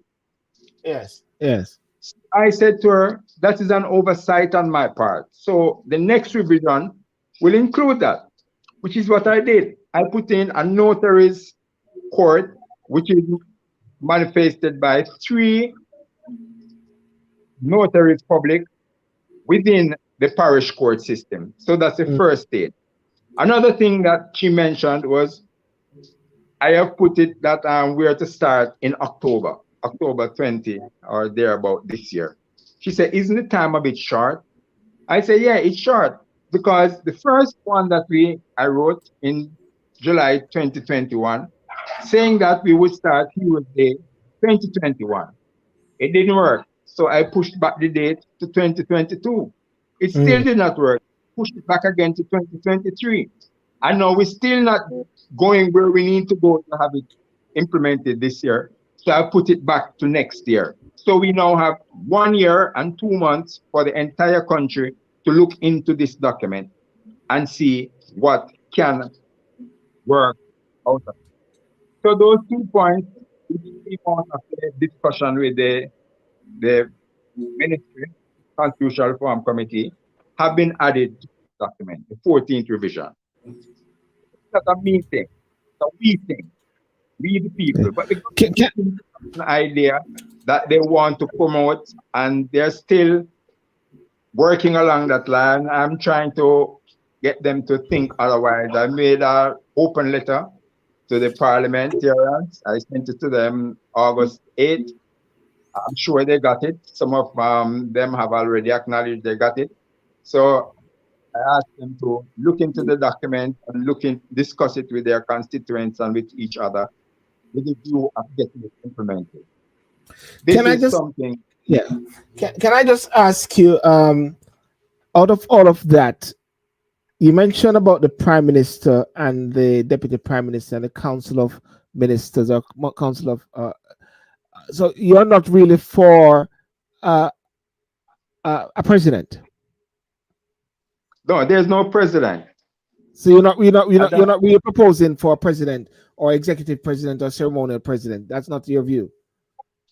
no, as I mentioned at more than one town hall meetings, even with the Constitutional Reform Committee, why do we need a president? We need a head of state who is directly elected by the people. That Which is would what a republic is about. If we call him a president, what are his functions?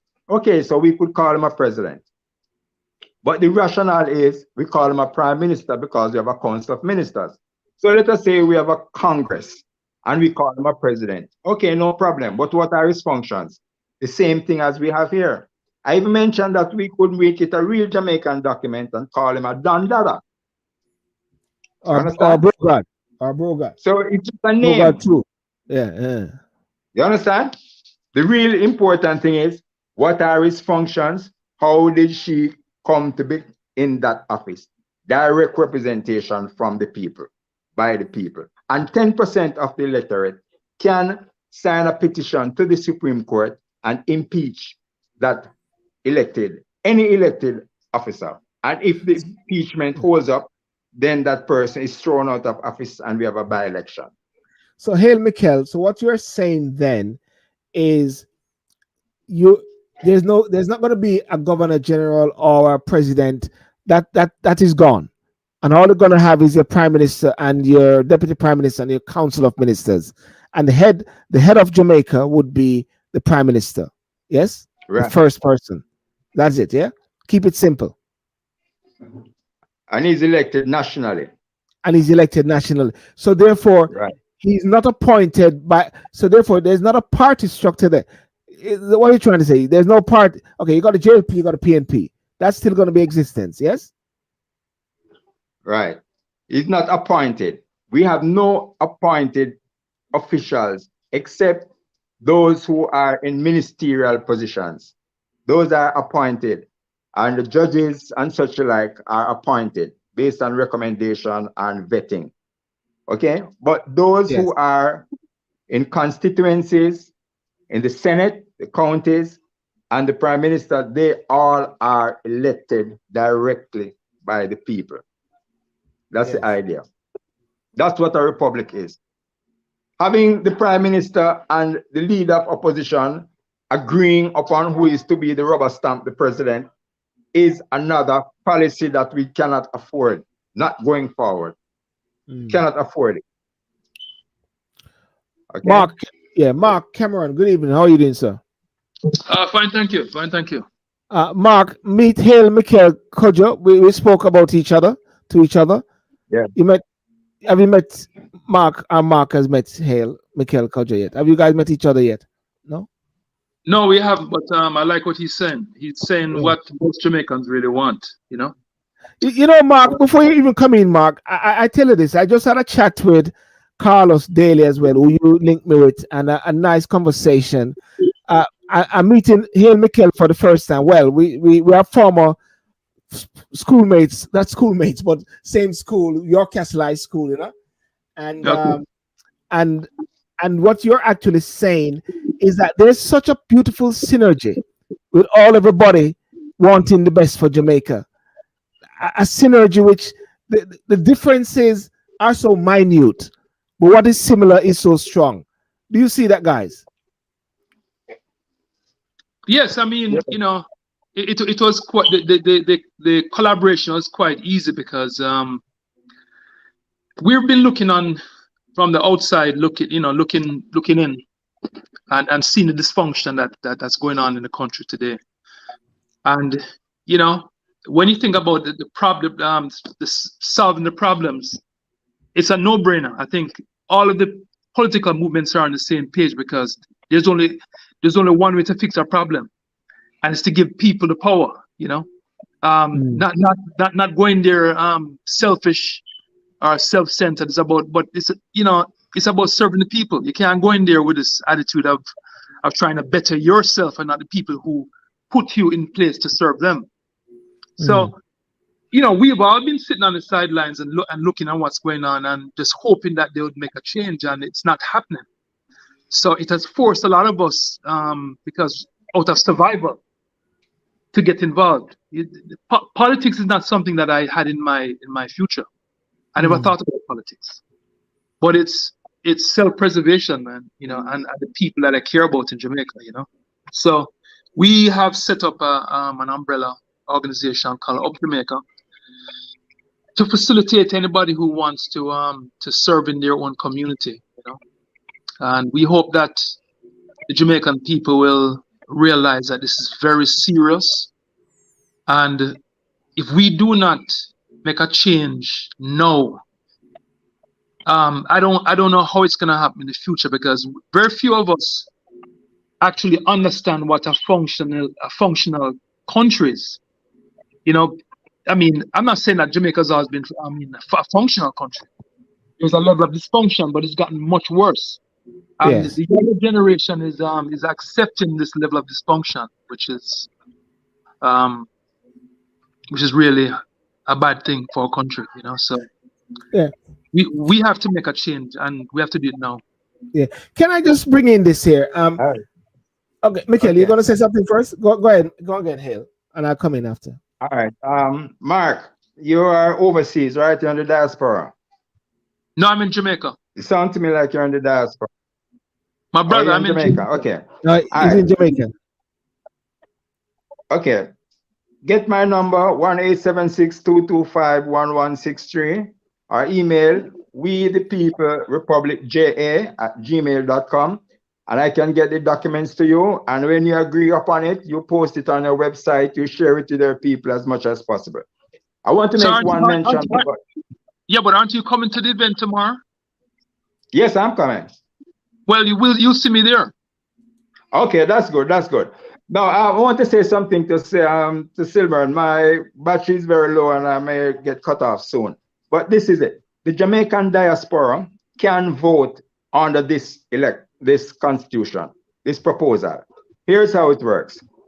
If you are a dual citizenship, you're a Jamaican born and you have dual citizenship, and you are wanting to vote. First of all, you must have a national ID that declares which constituency you are registered to vote in. Then you must show that you have been in the country for at least 6 months prior to the date of the election, 4 years prior to the, within 4 years prior to the date of the election. We don't expect you to be here 6 months consecutively, but you must show that you, within the 4 years, you were here accumulating for 6 months on the island. So you know what's happening. So you can vote. You can also run for even prime minister. As long as you are Jamaican born, with dual citizenship, your ID states you are voting in this constituency, and you can prove that you have been in the country for 1 year prior to the election, within 4 years prior to the election, then you can vote. So these are, you can stand as a candidate. Okay? So these things are here because, granted, some people say, why diaspora should be there? Trust me, you know, some people curse the diaspora, or they run away from Jamaica and leave us down here. Okay, yeah, so they ran away, but what did they do? They send all these barrels and all these remittances, and what do we do down here? We mash up the country, and then we are complaining that we are the one at fault because they ran away. No, we must take responsibility. We are here. This is about fixing this country and giving every stakeholder a voice. Every Jamaican I know who lives overseas, wants to come back home. That's what I find out. They all want to come back home, but they cannot come back home to what is right now. So we have to fix it and give them a chance to help to fix it. Yeah. All right. All right. Ian Michael, all the best. Yeah. Is it about you gonna die? Yeah. But him can't go and talk till about your dead, man. Ian Michael, just one more thing. Tell us which school Marcus Garvey used to go to. Repeat that. Which school Marcus Garvey used to go to?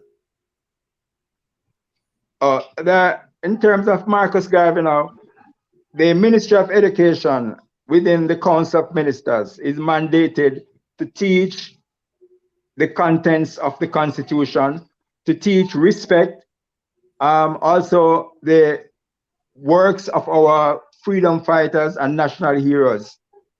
Those are mandated. So the works of Marcus Garvey is compulsory now. Nobody can use it as a political football as they tried to do about 10 years ago, saying that they're teaching Marcus Garvey in schools, they sent out curriculum but no textbook, and then nothing happened. Yeah. It is mandated now that the Ministry of Education must teach our freedom fighters and our efforts to get independence. It must be taught in school. Michael, the question, okay, thank you for that. But I was asking, which school did Marcus Garvey go to in Jamaica? I understand that Marcus Garvey was a student of Jamaica'S High School in the early parts, after he left St. Anne's Bay Primary School. And many of his classmates up there helped him with the UNIA founding and all of that. So he's a Yorkist. So you saw a statement where he was saying that ladies want a good man, they need a Yorkist. So hold on. So you ask that question because we already know the answer. Just to drive it home. But hold on there. Where did Michael Manning go to school? You went to GSC. What's your point?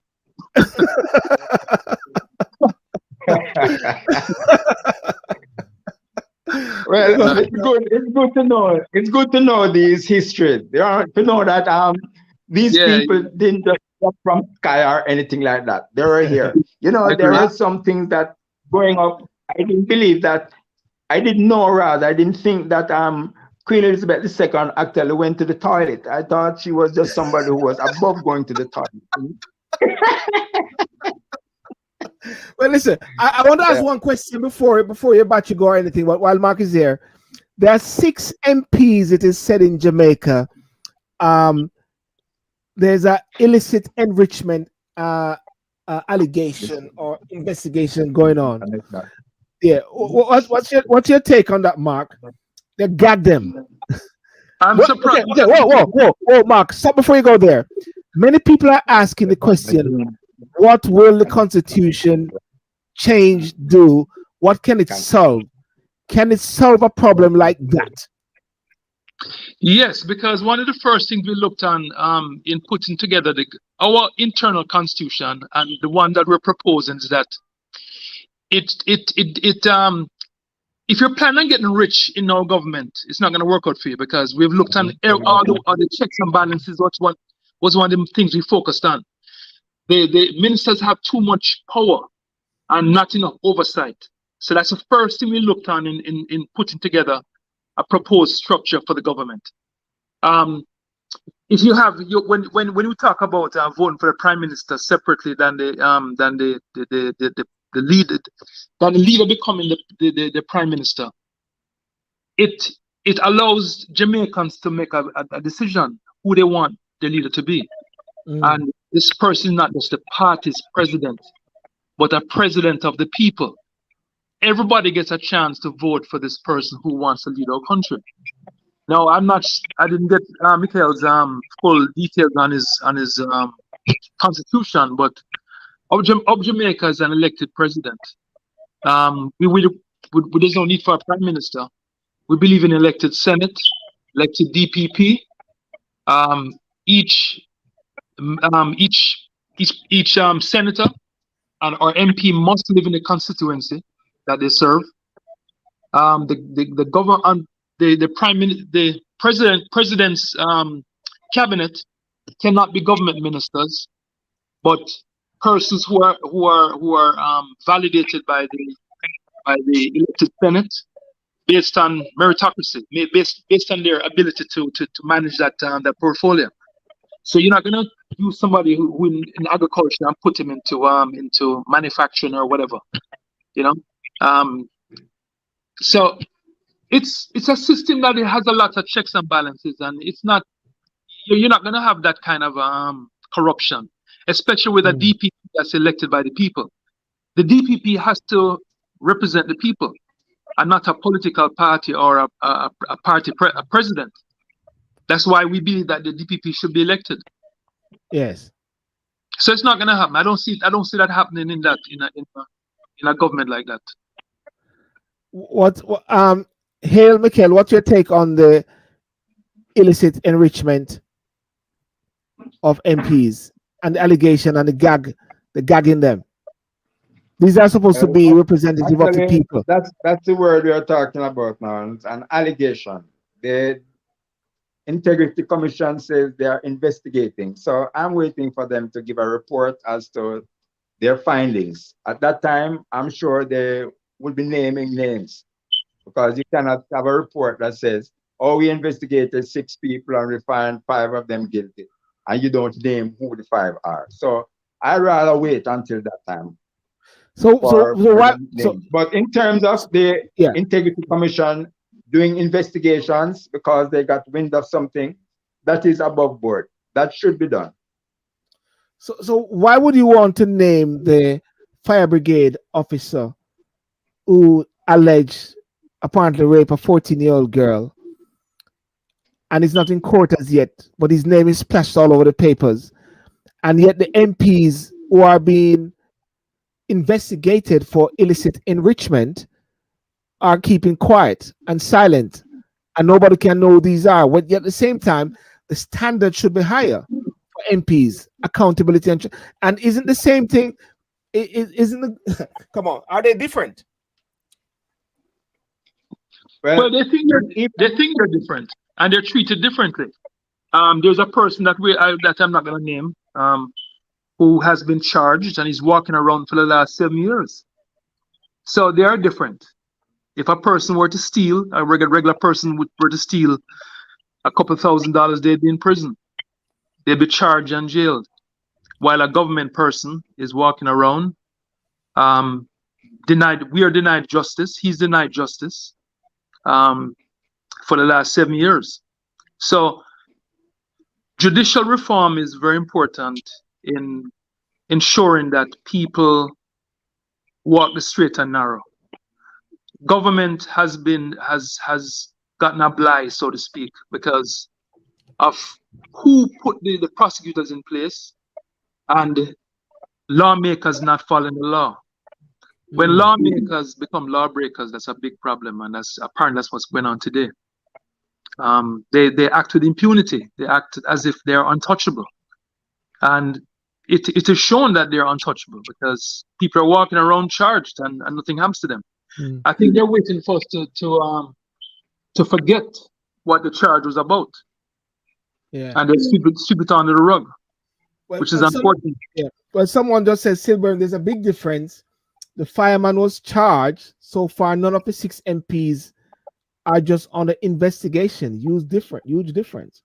The fireman could not have been named unless he was charged. You know,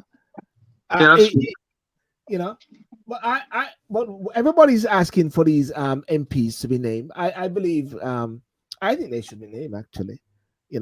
Just because they've been named doesn't mean to say that they're going to be convicted, guilty, or anything like that. But why? Listen, these guys just got 200% wage increase, right? These guys just got 200% wage increase. These are servants of the people of Jamaica. And when a reporter is actually questioning a minister at a press brief to say, can we know more about this issue? No, we don't talk about this. We don't talk. It's a policy decision whereby issues like this is not disclosed to the people of Jamaica, who are the ones that pay these persons. Sorry, my virgin on Instagram. I hear what you say, but actually, you guys in Jamaica make these guys get away with murder. That's all I'm going to say. You guys need to keep your MPs and your prime minister and all of them accountable. You guys are the ones who are going to be voting in whether or not you have a republic. But because of the green and the orange, you guys are spooked. That's my take on this, Mark. Well, it's a good one. It's a very accurate. Somebody say only 6. Somebody say only 6. I was about to say that myself. I was about to say that myself because, corruption in Jamaica is like the wind. Yeah. You can't see the wind, but you can feel the corruption. It's the same way. Yes. You can't see the corruption, but you can feel it. Yes. And, the Jamaican people are suffering because of corruption. Yes. We have a lot of areas that are ignored. The roads are in a horrible state. Yes. Because we're not paying for the toll roads, they have neglected the other roads that Jamaicans use every day. Yet still they're charging us. For my truck, it's $12,000 a year just to license it. Yes. And we're paying a lot of taxes, and the money's not going in. I would rather have less MPs and less parish councillors and better roads. We have 63 MPs and only 14 parishes. We have 242 parish councillors and only 14 parishes. Now the parish councillors are going to be getting $6 million like what the MPs used to get. Now, Silver, let me say this to you. I have yet to find out what a parish councillor does. I don't know what they're doing. I don't think we need them. Like I said to you, Jamaicans were given a choice of better roads and less parish councillors. They would vote for that immediately, right? Because nobody knows what the parish councillors are doing. Go ahead, boss. I'm sorry. Yeah. Go on, Mikhail, go ahead. Yes. We the people propose Constitution of Republic Jamaica eliminates parish councillors. There are no parish councillors in this. We have increased the constituencies to 125. So it's almost doubled. So every parish would have twice the amount or almost twice the amount of representatives of the people. So for example, Westmoreland, we have 3 constituencies now. We would have 6.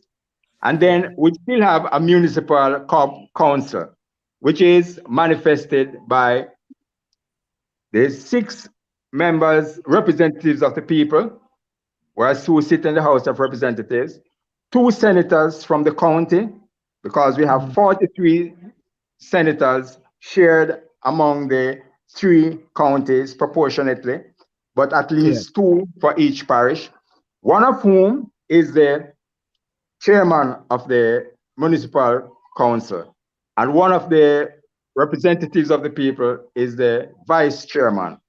And then you have 2 notaries public appointed by the chief parish judge. So they all sit on this municipal council as the lawmakers, the policy making arm.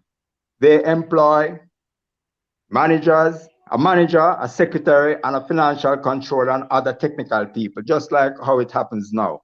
And they can fire them as they see fit. Their budget comes mainly from property taxes, 70% of property taxes.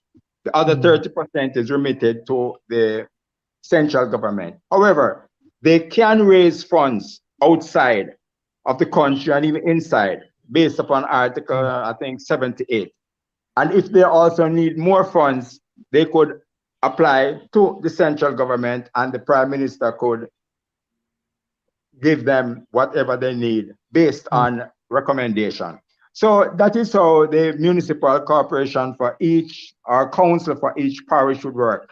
But I agree with Mark. Why I decided to put this in, I remember speaking to a parish councillor, putting plans to him and everything, and his argument is, oh, I have to wait on MP because the MP is my boss. How can the MP be your boss when you have a mandate to do certain things? But that is how they operate. Okay, so it's best to get rid of them. So how many MPs do you have in your constitution? How many MPs? Repeat that. How many MPs? Yeah, go on, Mark. How many MPs? Would have? Sorry. 125, what they call representatives of the people, RPs. They sit in the House of Representatives. Because Why these people. Why do you think you need so much people, man? Why we need so many? Yeah. Take, for example, Eastern Westmoreland, where I am. It's a very big place. We really need 2 people, probably more. Yeah, but but at least we work with 2. What do you do?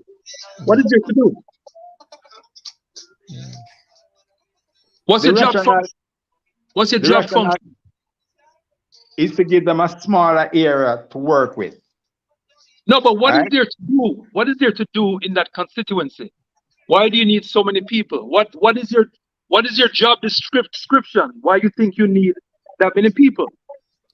The job description for the representative people is to see to the proper administration of the area, the geographic area, in terms of roads, light, water, all the other amenities, and also the development of the people. Plus, they can be eligible to be elected to are appointed then to the Council of Ministers. They are to vet and oversee the appointments of various government ministers, and also they are there to make laws, principally. So it is stated in this proposed constitution, the job description. The job description of representative people.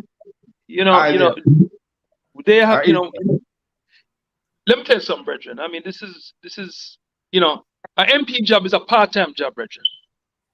It's a part-time job. Jamaica's a small country. Yeah, but they have to be out there on the road, Mark. No, hold on. Hold on. Fixing the road. How often do you fix road, brethren?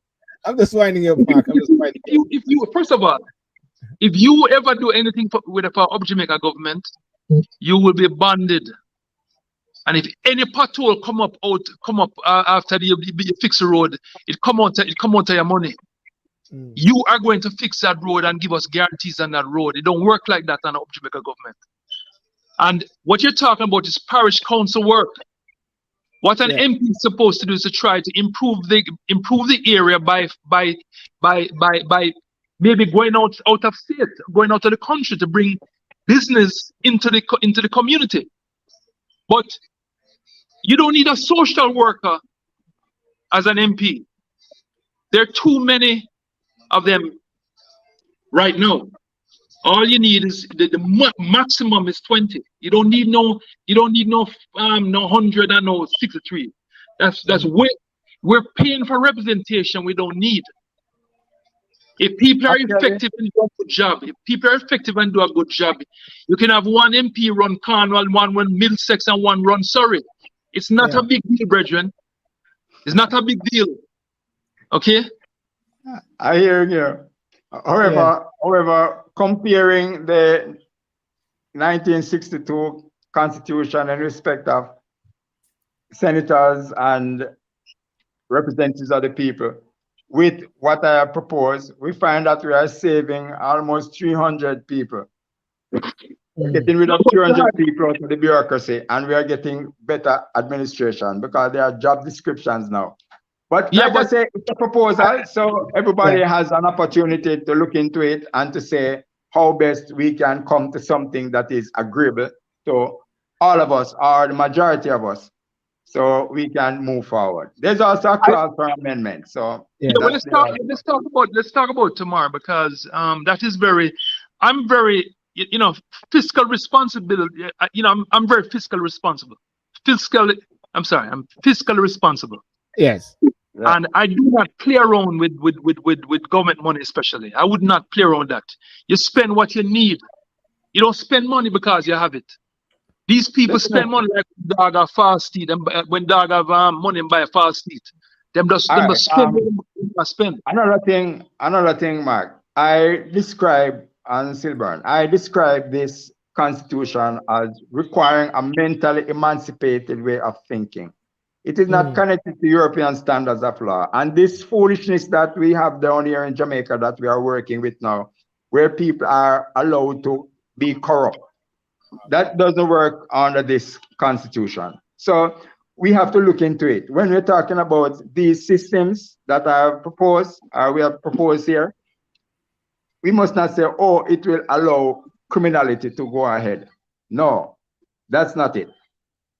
We are overall in the whole country. We can talk some more tomorrow, definitely.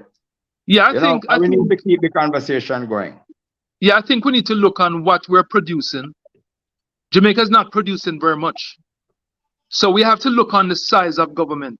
You can't just hire people for the sake of hiring. You have to hire efficient people and have people elected and hold them accountable by election. Of Jamaica thing, we have a recall option.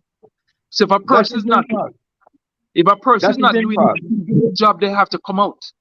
Because at the end of the day, this is not just a cliche. We're not just saying that we're the boss. We are the bosses of these people that are representing us.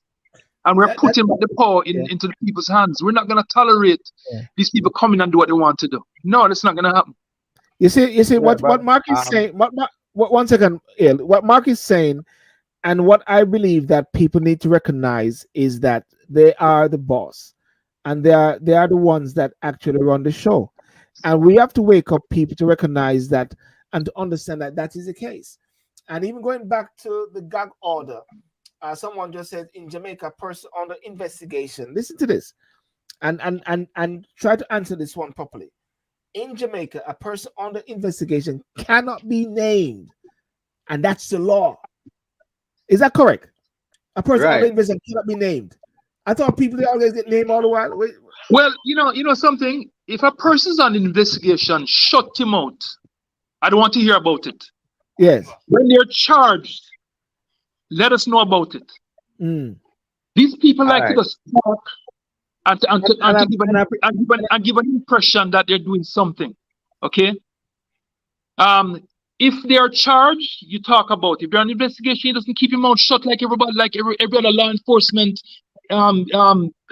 entity. You don't talk about it. Charge them, and then we talk about it. Investigation is just foolishness. But there's a lot of dysfunction that goes on in our country, and it continues because people are more about hype than substance. Yeah. So therefore, what we're saying then is this: the issue regarding the Integrity Commission and all these guys, Integrity Commission and all these guys, it should not be known. Nothing should be said about this at this time. It should not be known until they are charged. Do not create speculation. Why are you doing that? That's not right. I'm not, Marky. I believe that a lot of these people are corrupt, but we have to be fair. We cannot put the speculation out there and not without anything to back it up. If you're gonna talk about investigation, I would hope that shortly after announcing investigation, you're gonna announce charges, people that should be charged. Then you name them. But it's irresponsible to go there and have people wondering what's going on, and there may be nothing going on. Is all I'm saying. We have to be more mindful of our actions and what they may do to people. You know, I believe all them corrupt still. You know, I mean that's my take. But I'm just saying to you, I also believe in things being fair, and that is the way you conduct a government. You know, the other day they talked about rare earth metals in the mud lake, right? Big article. Not one word after they said that. But what it does, Jamaicans have false impression that there's something being done, when in fact there's nothing being done. Create a level of sensationalism. Sensationalism. It's like the government say right now we're the lowest unemployment in years or whatever. What? How did he get that formula? These government they engage in false narratives and they just say what they want to say, and they say it enough that they start believing their own lies. Yeah. So we need to be more mature and more, act like big people, man, and stop this foolishness. I'm tired of the foolishness. They say a gag order is a term for when a judge prohibits the attorneys, parties, or witnesses in pending lawsuit or criminal prosecution from talking about the case to the public. Yes, a presumption of innocence until proven guilty, or even if you're charged, there's a reasonable sufficient evidence that you are possibly guilty, which has to go to the jury. But if you don't get to that burden of proof, then keep your mouth shut. That's what I recommend. Just keep your mouth shut, man, and make the investigation carefully. But we need a speed investigation. We can't have this 2 or 3 years and wasting people time and wasting money. You see, one of the things I think about is in a situation like this when there's a person of a political office, an elected person, and there are questions over their head. I believe, and in the UK, I mean, and in any cases in the UK, at all times, the Prime Minister will always say, I have confidence in my minister, I have confidence in my person. However, after a while, before they are charged or anything, they step aside. They recluse themselves in a way so the investigation can continue. And I think this is what is happening here now, whereby an investigation is in place, but people are saying actually some of these persons are still in some key position, in oversight positions. And that's why they say they need to pull back. I have an issue with anything to do with political persons, elected officials, persons who are voted in by the people, whereby somehow the level of transparency, accountability, and responsibility is somewhat gone through the door, because within their parties, so the people are pushed aside, are pushed down. That is what I have an issue with. Okay, can I say something here? I think I may have to leave soon, but I think that the people of Jamaica will look into what I have proposed, because it's from our perspective. It can deliver good governance, as someone said. And the people of Jamaica are a part of this corruption. Why I say that? They sit by, abdicate their responsibility to choose their elected representatives, and they get what they get, and then they complain. You were not a part of the process because you refused to vote. 63 out of every 100, out of 1.9 something million people. So you're part of the problem. We're giving them a reason to vote in the next election, because we say no. In a way, I understand why they didn't vote, because we are voting on a duopoly governance. It's JLP and PNP on one page. Now, for the first time, you're going to have another choice. There's going to be an independent movement up Jamaica and others who are collaborating for a real opposition. So there is going to be an opportunity to vote in this election. And this Let me tell you election something. is The thing pivotal. about it, Mark. Yeah, look about it, Mark. 2012 local government, when I looked around to see for whom I should vote to represent me, I saw the man in the mirror. So I got my name on the ballot. I asked the people of the division, White House Division, Westmoreland Eastern, if they would appreciate me as their candidate. And I got enough responses for me to get involved, and I got votes. 2016 general, I did the same thing for the whole constituency, and I got votes in all 4 divisions. 2020 general election, same thing. And 2020 local government, same thing. And I'm campaigning again. So what it is this. People have the ability to stand as candidates. For whatever reason they don't, then they are disrespecting their own initiative. Okay? Yes. I have done my part. The people know that what I am what my abilities are. It's up to them to decide if they want me there, yes or no. I've never seen in all my years of voting from 1980, I was born 1960, and working with the Electoral Commission as presiding officer, I have never seen the name PNP on a ballot or JLP on a ballot. I've only seen names of people who are businessmen, lawyers, whatever, and their addresses. Yes. Okay? So people must know who they want. My name is Haile Mikhail Kojo. My career choice, educator, journalist, social worker, and I live in Belmont District, Bluefields, Pure, Westmoreland. That's it. Yes. You're not voting for JLP or PNP when you're voting for me, or an independent when you're voting for me. You're voting for me as your representative there in wherever parliament or council. That's it. So the people of Jamaica are part of the problem too. Yes, yes. Here, Michael, Gojo, I'll pass my time now as well. Even though your battery go up, I pass my time. Mark and you will link up tomorrow. I think Mark he was going in his car and he got stuck or something like that. So Michael, we will talk. Yes, definitely. Look at the document, have your lawyers look through it, your community people, and if they decide, yes, have them post it on their different platforms and discuss it some more and then advocate for its implementation. That's it. Somebody asked a question though. They said, vote for you for what? You will do what? That's what they ask you. Vote for you will do what? Come again? Somebody said, vote for you, you will do what? What will you do? They vote for me? Yes. Let us say it's a general election, all right? Yes.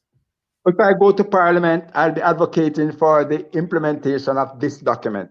That's one thing. I can send you my plan bill. Also, we have issues with land tenure. We need to get rid of the squatting label that we put on people. It's also in this document as well. Water distribution, it's also there. So these are the things. I don't have any electricity at home. I don't have any water at home, no pipes, nothing like that. I live in a constituency that was once run by P.J. Patterson, former Prime Minister, most honorable. And I still don't have anything. From 2002, we have been petitioning the National Water Commission and our water ministers. The latest one, the third one, was in 2021. I handed it to Minister Matteo Samuda, and we still don't hear anything more about it. So all of these things we are still fighting to try to get. And we are talking about a community of over 500 people, plus other things, because there's a sporting complex in the area that needs to be developed. So we are working, and we're not stopping. Yeah. And who's the MP? Who's the MP for the area? Who's the MP now? Yeah. One Daniel Lawrence. Daniel Lawrence. Okay. Yeah. Daniel Lawrence. Before him was Luther Buchanan, and before him was P.J. Patterson. Okay. That's it. I've been there from 2001 October. Yes. All right. Well, listen, Michael. Thanks very much for having me. Pleasures, man. And I'm going to do more of this, getting more different persons to share their views. because I believe it is important that all voices content, and there should be a platform as that, you know. So thank you so much. And tomorrow, I'm going to try to link into the meeting at some point. Carlos Daly is going to send me through the details as well, and Definitely. I'll share your detail as well, definitely. All right. Thanks very much. All right, respect, man. Take care. Boom. Guidelines. Thank you, sir. Yeah. Okay, well, ladies and gentlemen, I'm going to wrap up now. Well, wrap up on Instagram, but very interesting on Instagram and TikTok. So I'm going to go over there briefly. But just want to thank you so much because it's past it's almost 12:30 now UK time. But it's always good to listen to different views and listen to different perspective. Mr. IC3, thank you. Robert May, thank you. Yeah, Michelle, you're late, but it's always there. The discussions which we're having, and just to encourage people for next week to come on to the I put up the flyer there, Jamaica Becoming a Republic, August the 26th, 2023, and that's going to be in Brixton House, and we're going to be having well, joined by Ambassador Rocky Mead streaming, possibly Donna Scott Mutley can't make it. We're hoping to get Mr. U Small, and hosted by Council Diana McKenzie. Myself will be processing in the moderation. Professor Rosalie Hamilton and Tyra Johnson Reed. She's a part of the Global Diaspora Youth Arm. Matunda McCullough, former public defender, and Dr. Carlton Brown, minister, not minister, businessman. I think it's very important that a person like him come on as well on Saturday. So that's Saturday, the 26th, Brixton House, and that's going to be at 3 o'clock in Brixton House. So all the best, and remember to like and subscribe. And thank you so much for joining. And see you next week. All being well. Okay.